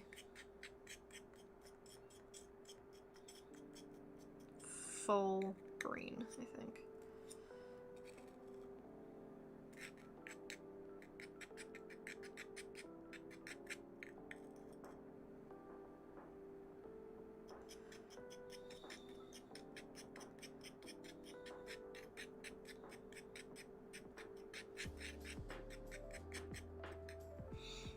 Alright. And then the green can kind of hang out as the background color.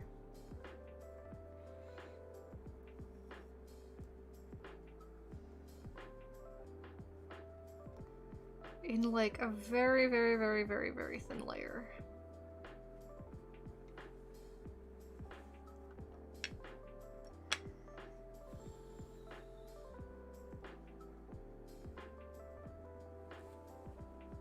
Movie recording stopped. Thank you, I suppose.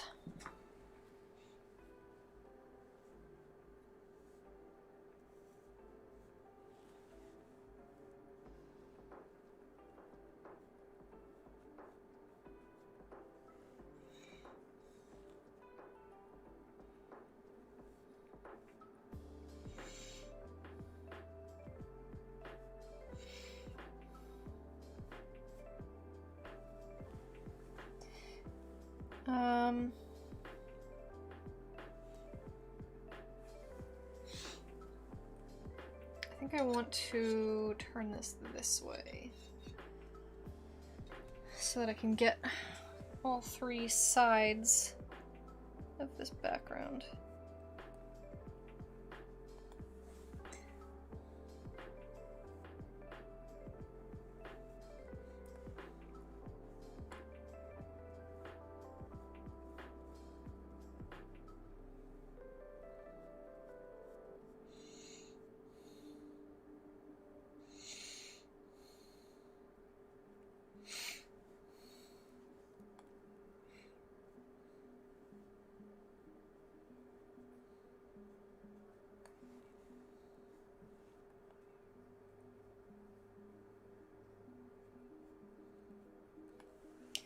And then we can slowly blend in the transition of the blue-green. And just layer that on top. And kind of blend it with the regular green.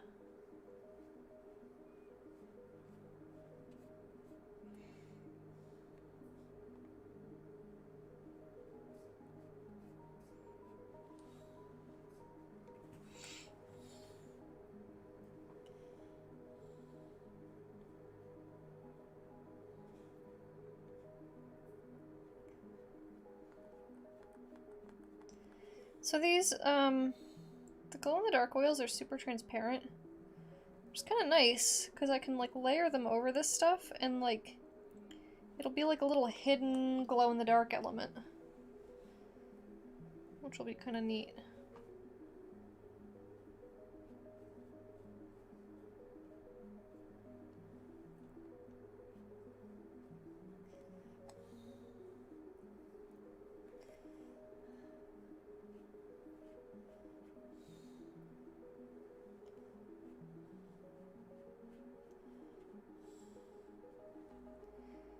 And then we can get into the regular blue. Which will kind of just sit wherever, honestly. The regular blue can kind of just hang out.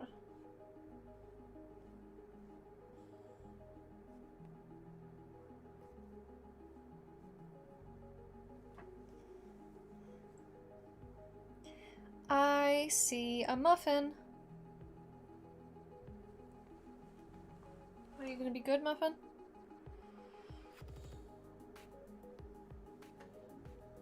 She makes no promises.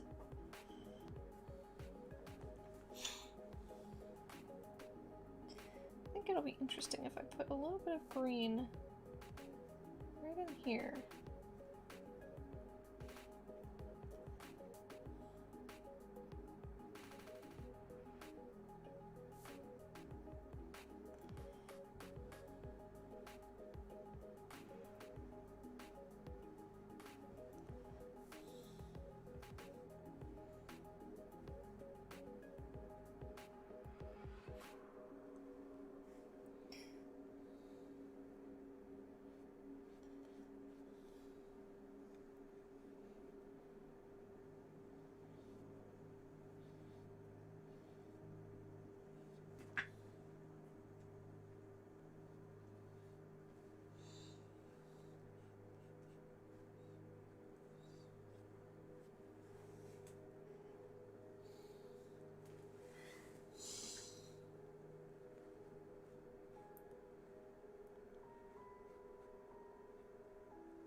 Okay.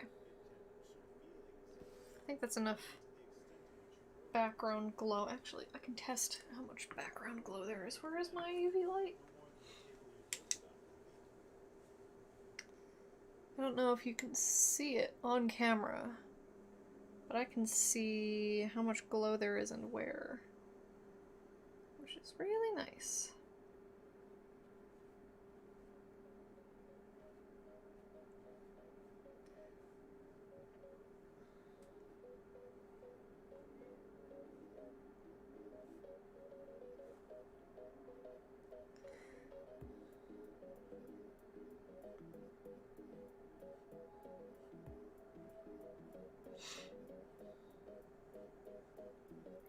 I really like the blue-green because it's quite a bit more vibrant, I think, than the regular blue.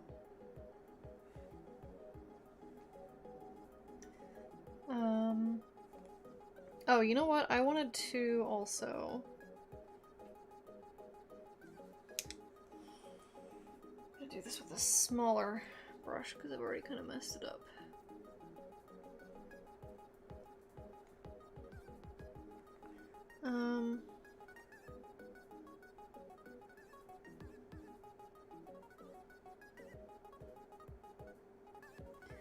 Just put in the iris here. And then hopefully smooth it out so it's not as noticeable until you get the glow on it. I literally only want it to be noticeable when you've shined the light on it, or when it's glowing in the dark. The problem is, this stuff, it's difficult to make smooth. It's, kind of grainy.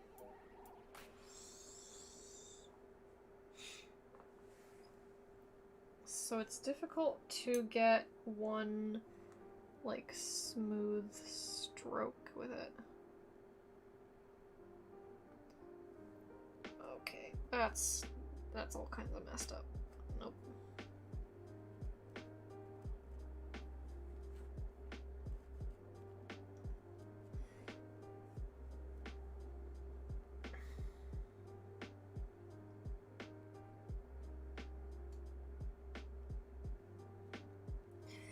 Alright, good enough. And then for the top. Top is gonna be interesting. Top is this side, because it goes like this. Actually kind of don't like how green the green part of it got. So I might tone that back down to blue green.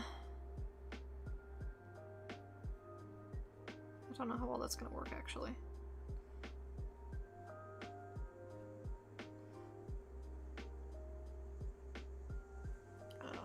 I don't think it is.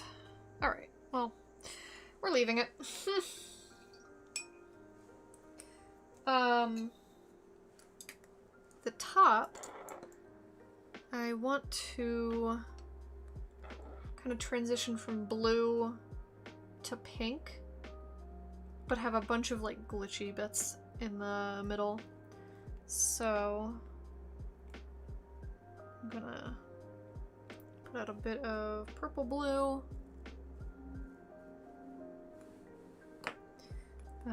Put out some tangerine magenta. Probably a lot of tangerine magenta. Or magenta tangerine, because it's magenta in the daylight, tangerine glow. Get out some pink orange.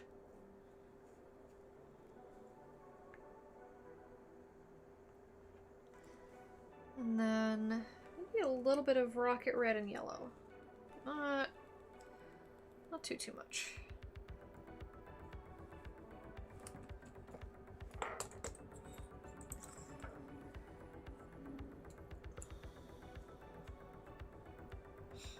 So a little bit of rocket red. And a little bit of yellow-green. So again, I need to Galkid the heck out of them. The game I used to play, there was a sheet of water floating over the main continent called Middle Ocean. Floating over the main continent? That's interesting.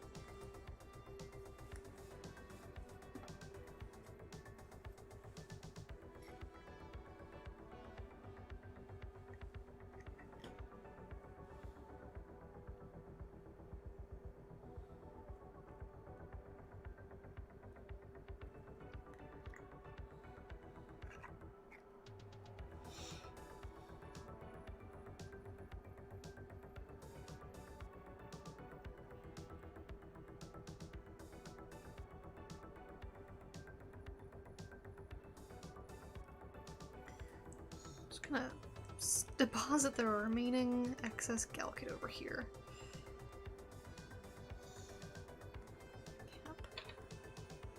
Like I know I've seen, it's very, very common to see, like a sheet of water underneath all of the, all of the landscape. don't know if I've ever seen it over. So that's interesting.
Take care, Itinerant. Thank you so much for hanging out.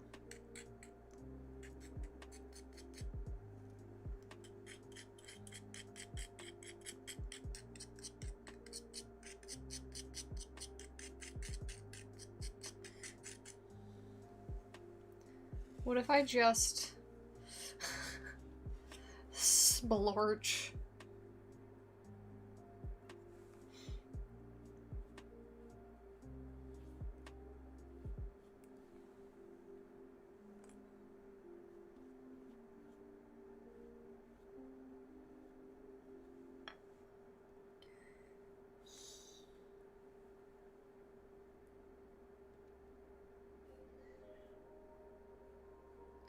I don't know if that was a bird or a child that just screamed.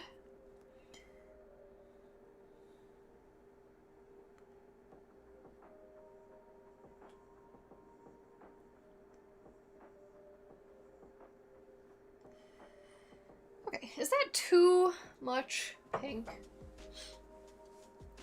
Oh, I also wanted to... Where is the white? White red, I think. White purple and white red.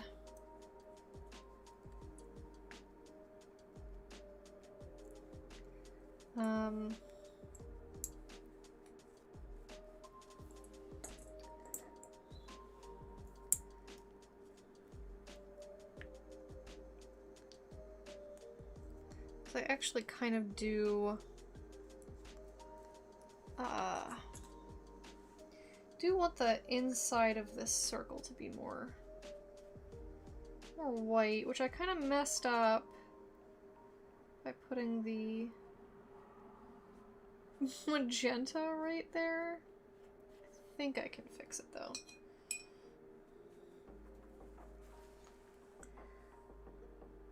I think I can just kind of...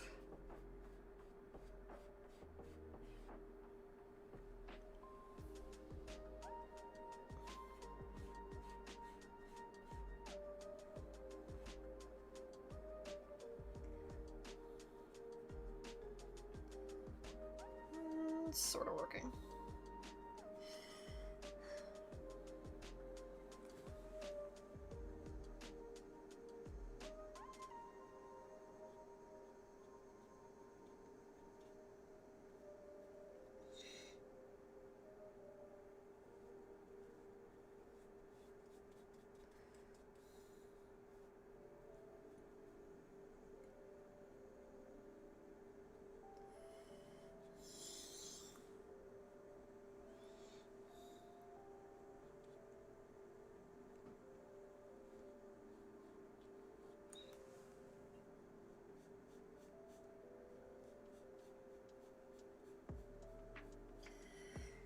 Okay.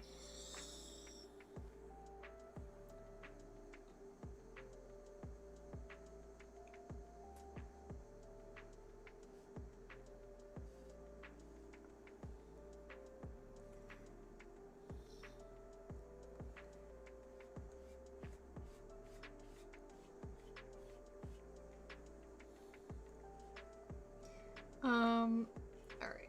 I actually need basically. This whole thing to not exist. As it turns out.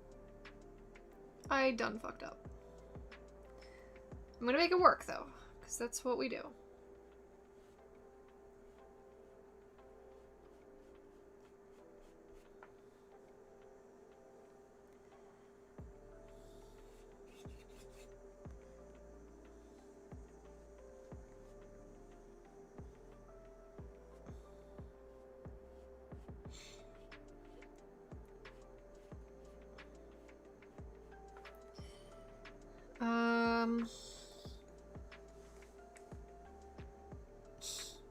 Here to ruin my quiet summer. Yeah. Okay.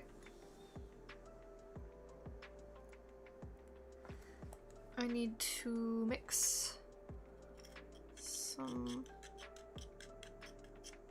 Is this pink? And the pink goes around the outside. And I think I am going to just like very loosely draw the circle in with the palette knife.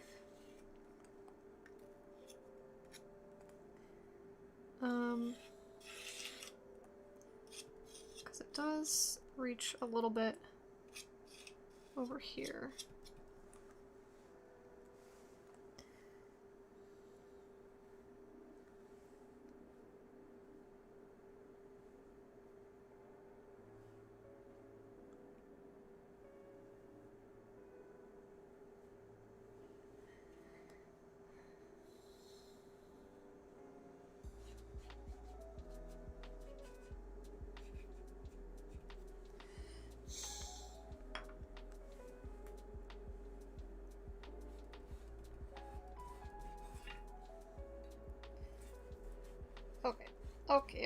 Okay.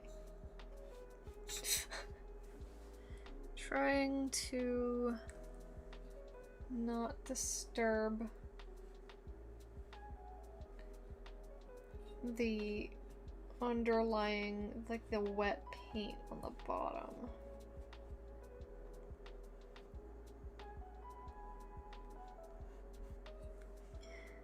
Whilst also attempting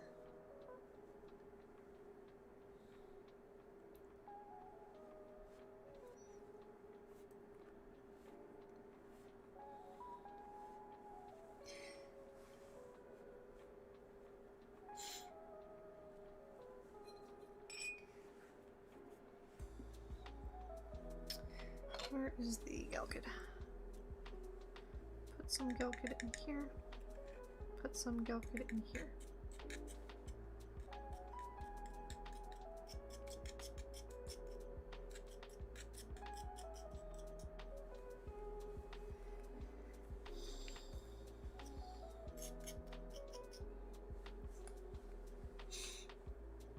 I don't think that was enough Galkid, but you know, it is what it is. I mostly just want this to look like an even-ish coat of something.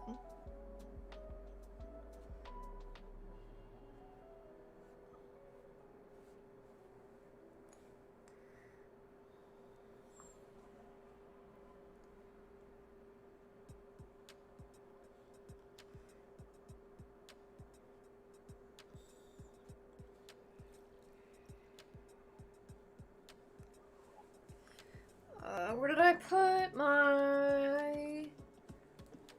There it is. Okay.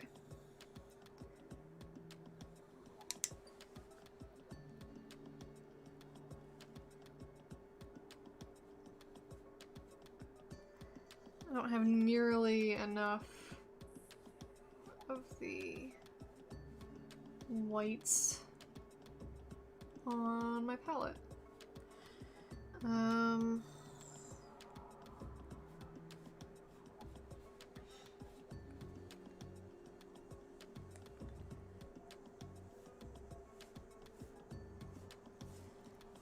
It's fine, I can put more on.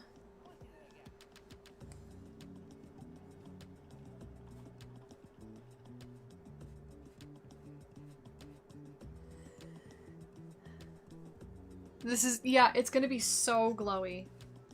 My goal for the entire top background part was glow. So, pretty much, yes.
Although I do very much wish I would be able to show off the glow in the daylight.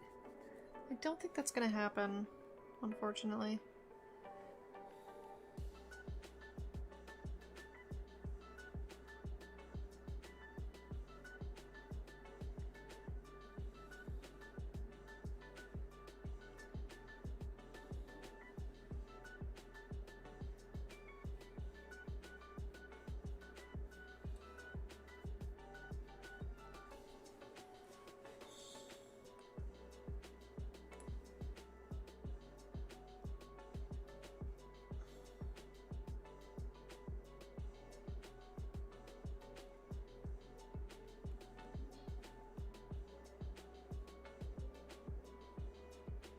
I think the wind is angry. Okay,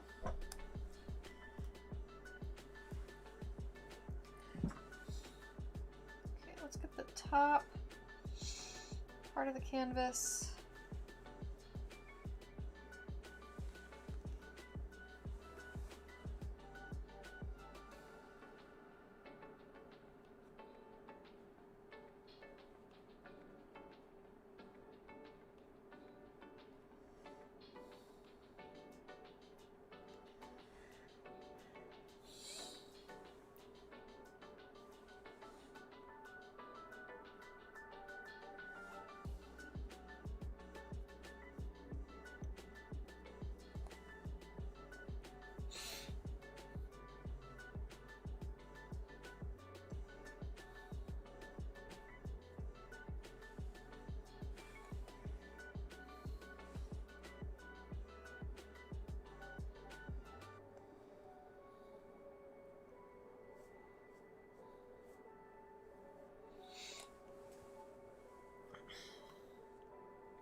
Okay.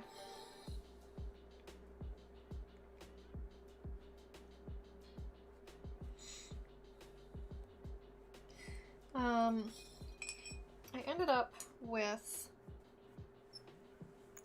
I think, a bit of a smaller sun than I was expecting, mostly because I messed this entire half of the canvas up with pink. So I'm just gonna do my best to, like, basically fade in this side, like, blend it the same way.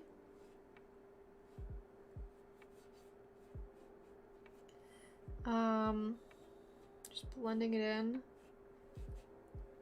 blending it down a little, so it's not quite as just like a round. Okay, I'm gonna have to reshape it some because you know what I need to do? I need a big circle. I have, okay, this is gonna be the best. It's still way too small. Cool. Alright. I'll just have to, like, extrapolate a little bit. So I put this here. I can tell that this needs to come in. This side needs to come in, and then the top is fine.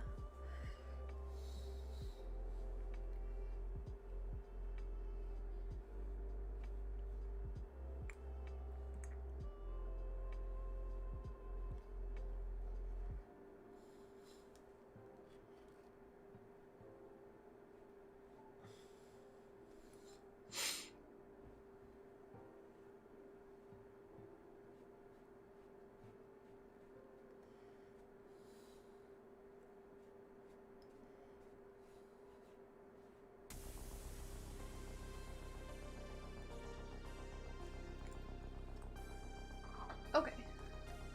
That's reasonable. However, there's a large chunk of this that didn't get covered, so I'm just gonna smear some paint on where it didn't. Didn't receive any. Right in the middle here.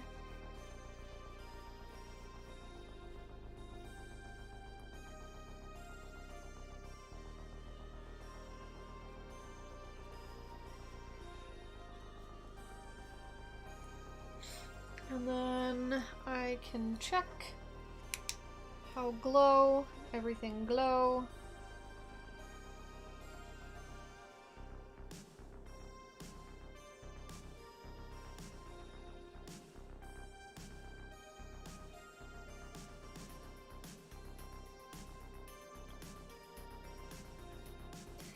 And lastly, I can kind of just shove, oh, I need to mix the Galkid in. I'm just gonna put this in my pocket. That way I know where it is. That's what front pockets are for, right?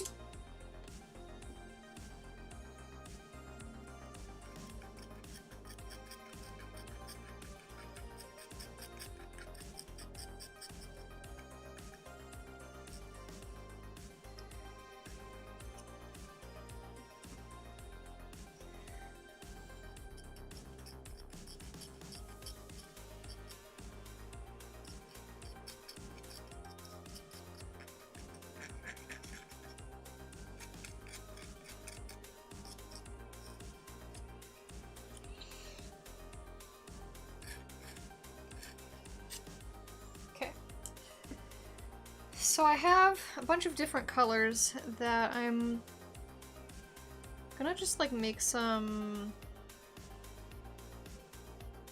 glitchy artifact looking things with. So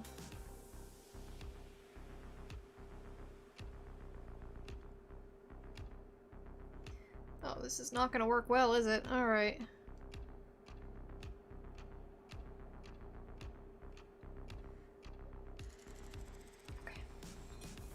Never mind. Maybe I'll do this with my palette knife. Maybe that'll work.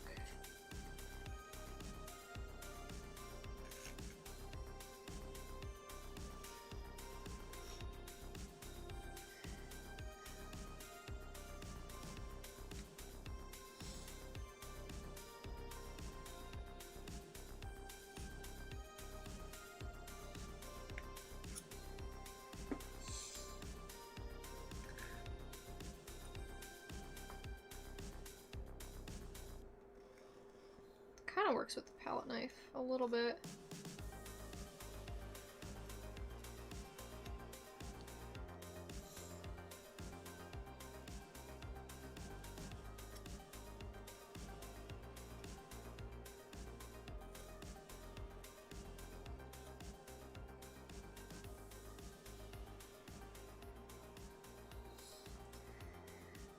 Alright, well this isn't working the way that I wanted it to, the way that I envisioned it, but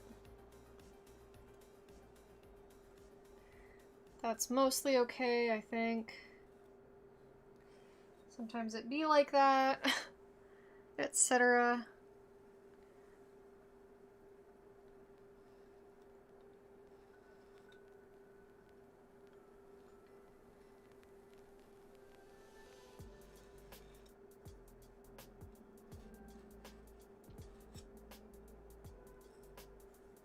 I need a steady hand, is what I need, is the problem. And I don't have one of those. Digital artifacting, aesthetic, and art, yeah. Ooh, gooey.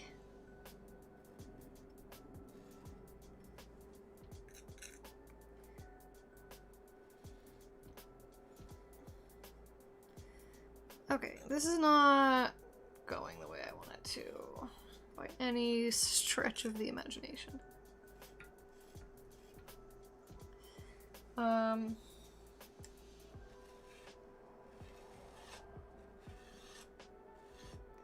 Actually, you know what? This is working a lot better. If I go this way.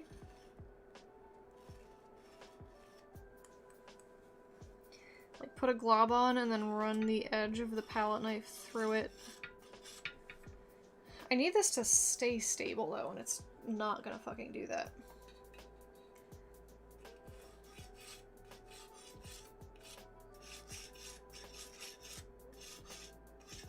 Like, it's almost a little bit like cutting in with the paint with the palette knife.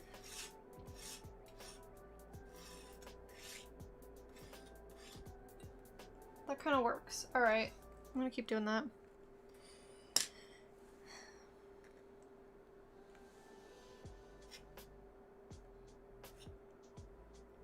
Basically, I just have to, like, lay a bunch of colors in random fucking spots. And then chop them up.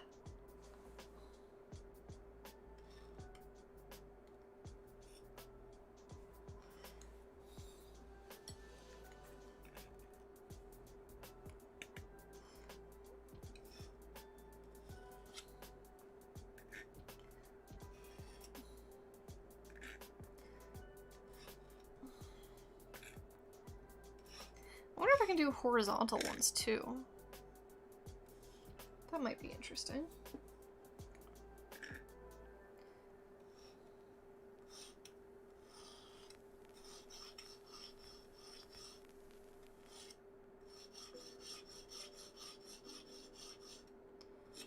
Oh, it's just making palette knife marks. Okay.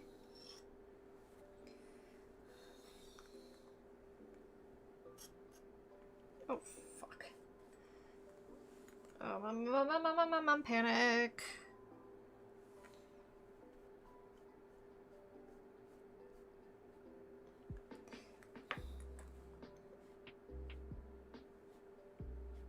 Actually, this kind of also works.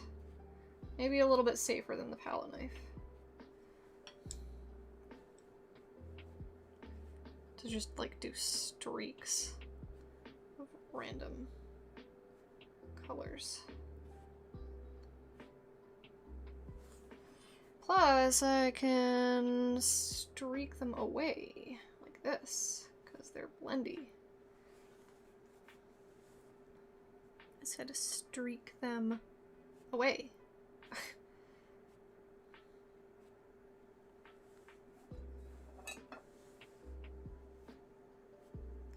Oh my god! Why did that happen?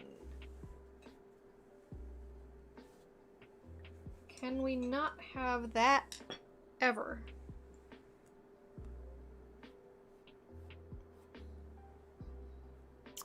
Yo!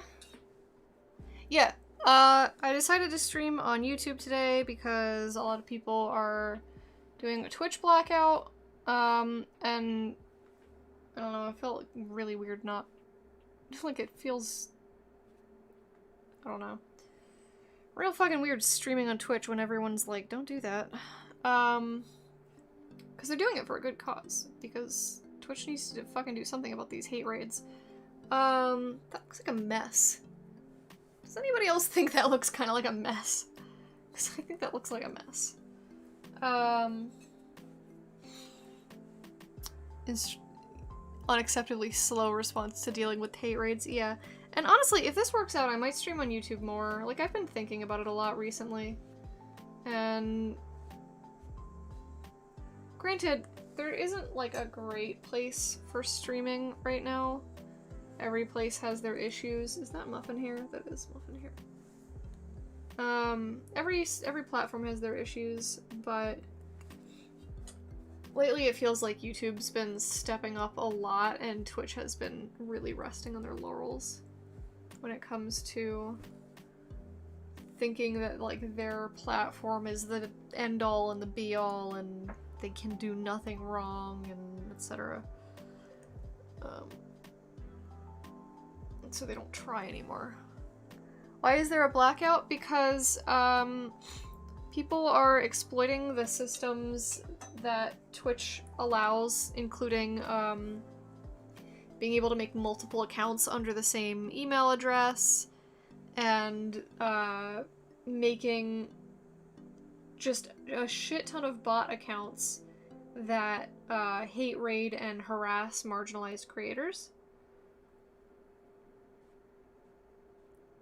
And Twitch has been annoyingly silent. They've been like, we understand there's a problem, except like, what are you gonna do about it, Twitch?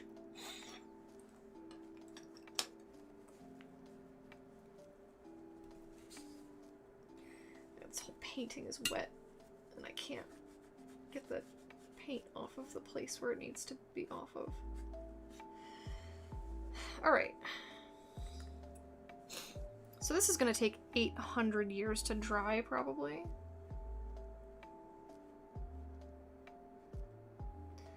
And in the meantime, oh my god, I spilled paint for it on my desk.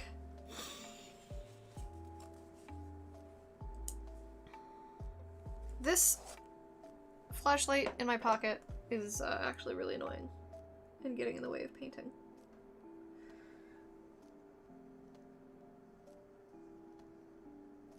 Do you have a flashlight in your pocket, or are you just really happy to be painting? Awful jokes aside.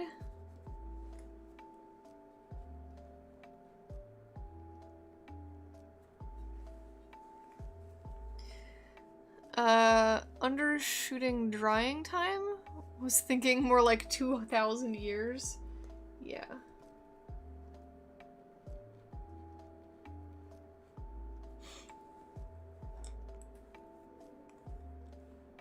Okay. I'm actually relatively... Oh, I just smashed my chair into the thing. Aside from this being continually... Oh my god, I just put my hand in the paint. Aside from this being continually, brushed into, I'm actually really happy with the way that this turned out.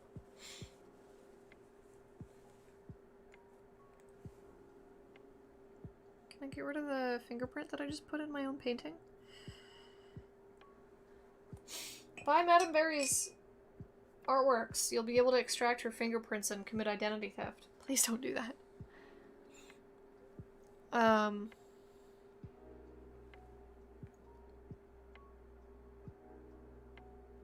mean, buy my paintings. Just don't commit identity theft with them.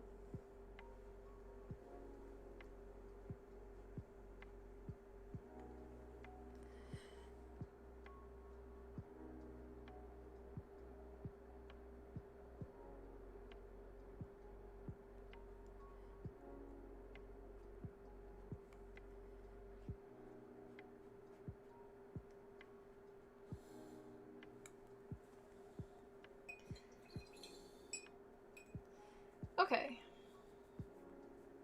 Now here's a question. Can I... Oh, this actually looks really nice. Alright. Sometimes I get really self-conscious and I'm like, ooh, everything I make sucks. But this is aight.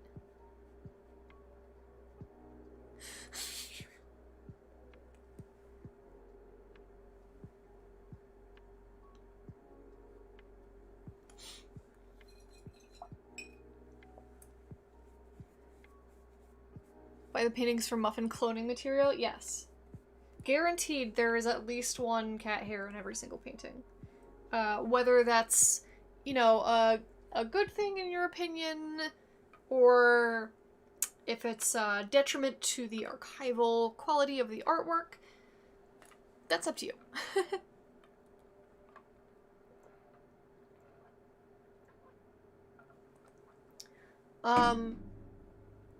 I'm curious. Okay, let me shut off my camera.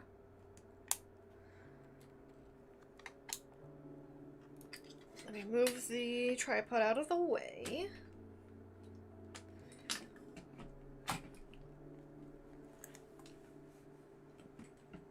Move! Bitch, get out the way. Let me take you on an adventure. An adventure involving iced coffee, apparently. Alright, I need to fucking move my entire camera. You, yeet. You, go in your case. You... Begone, thought.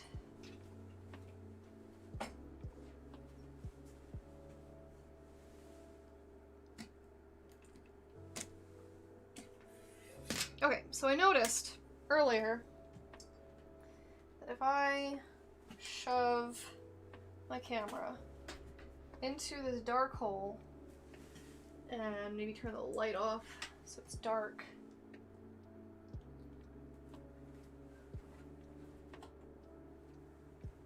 it's not super helpful.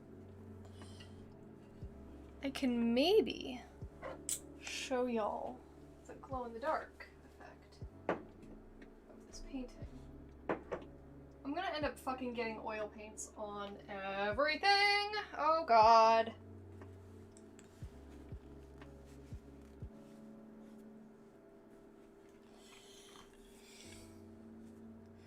Oh lordy. Oh lordy, she done fucked up.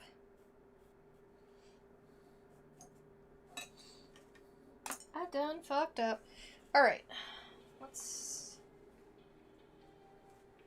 move this monitor. Move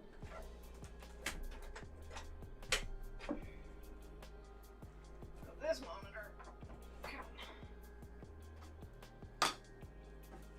All I want to do is show off a glow-in-the-dark oil painting in an environment conducive to glowing in the dark.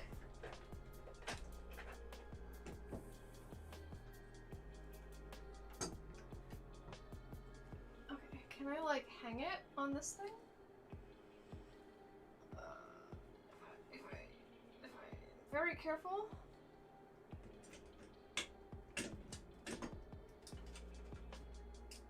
Maybe. Alright. Wow, that's precarious.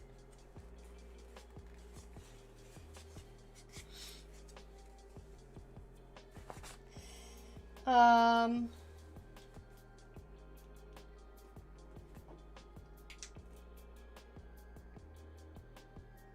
don't have a very strong UV light, so this is gonna maybe take a while.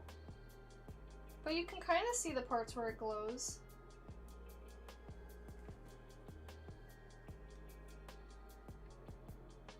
Like you can see the top of the water. This whole background glows, but it's not very apparent. Yeah, you really can't see the actual like glow in the dark property.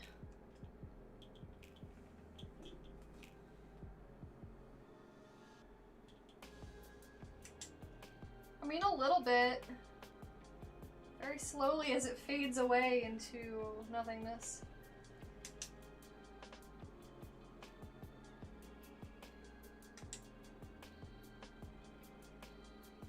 Anyway. So, that's that artwork.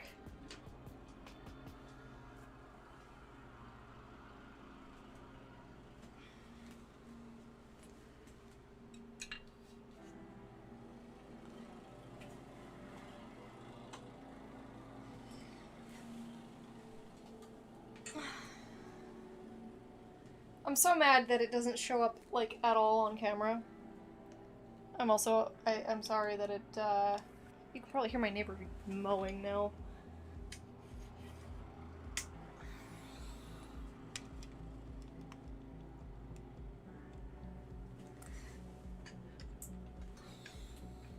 Anyway, that is that artwork. I actually really like how it turned out. I think I had envisioned a completely different color scheme at first.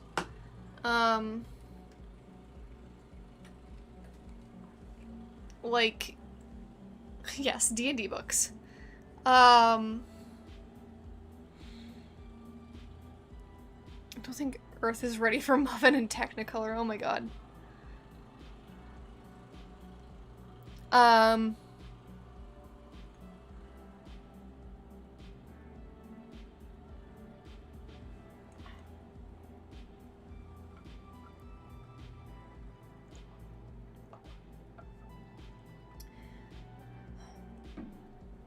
Yeah. I don't know. What do you think about the glow-in-the-dark oil paints? Do you think it's like a gimmick? Do you think it's, like, I think it's interesting. Granted, I personally love, painting with obnoxiously bright colors. So I'm like, yes, give. But at the same time, glow-in-the-dark pigments are not as archival as standard pigments, and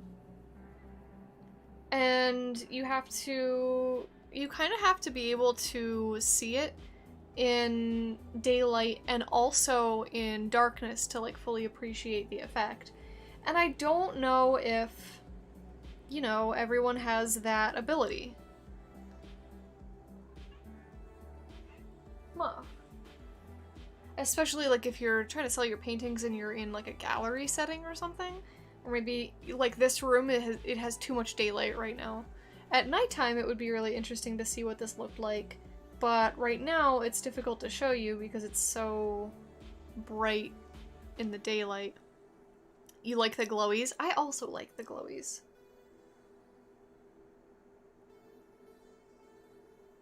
Anyway. How do you end a stream on YouTube?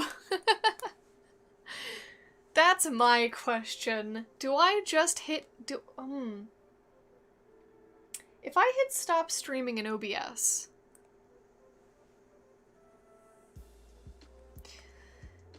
You can probably call it a gimmick, but it's a really neat gimmick. Yeah, I like that. I like that, viewpoint. Like, sure, maybe it's a gimmick. But, done! Close it! Off air. Sure, maybe it is a gimmick, but I think it's a neat gimmick. Actually, you know what I'm gonna do? Where's my little brush? I'm gonna take this pink, and I'm gonna just, like, give the top of the water a little bit of a pink edge to it. Not everywhere, just in a couple places. Just so it's like kind of reflecting. You know?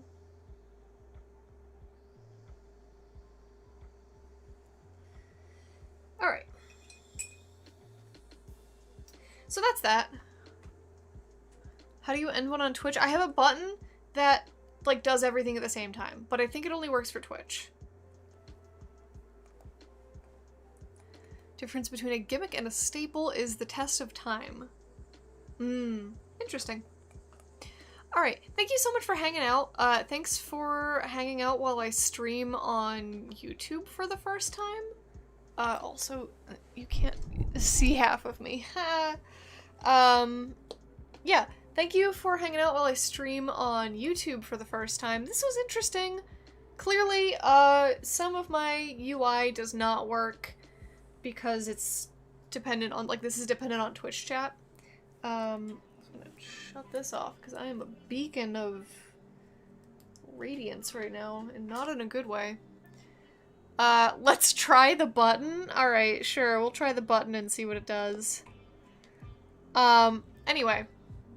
Thank y'all for hanging out. Maybe I'll stream on YouTube again in the future. We'll see. I definitely, like, did not get as many viewers as on Twitch, but that's expected because, like, people aren't used to me streaming on YouTube. They're used to me streaming on Twitch. So, that's not really a factor, but it'll, I guess, depend on, like, how quality was, like, how the quality of the stream went, and also, fixing some of these broken UI bits. I also, like, don't have alerts. I don't know how alerts work. Do people do alerts on YouTube?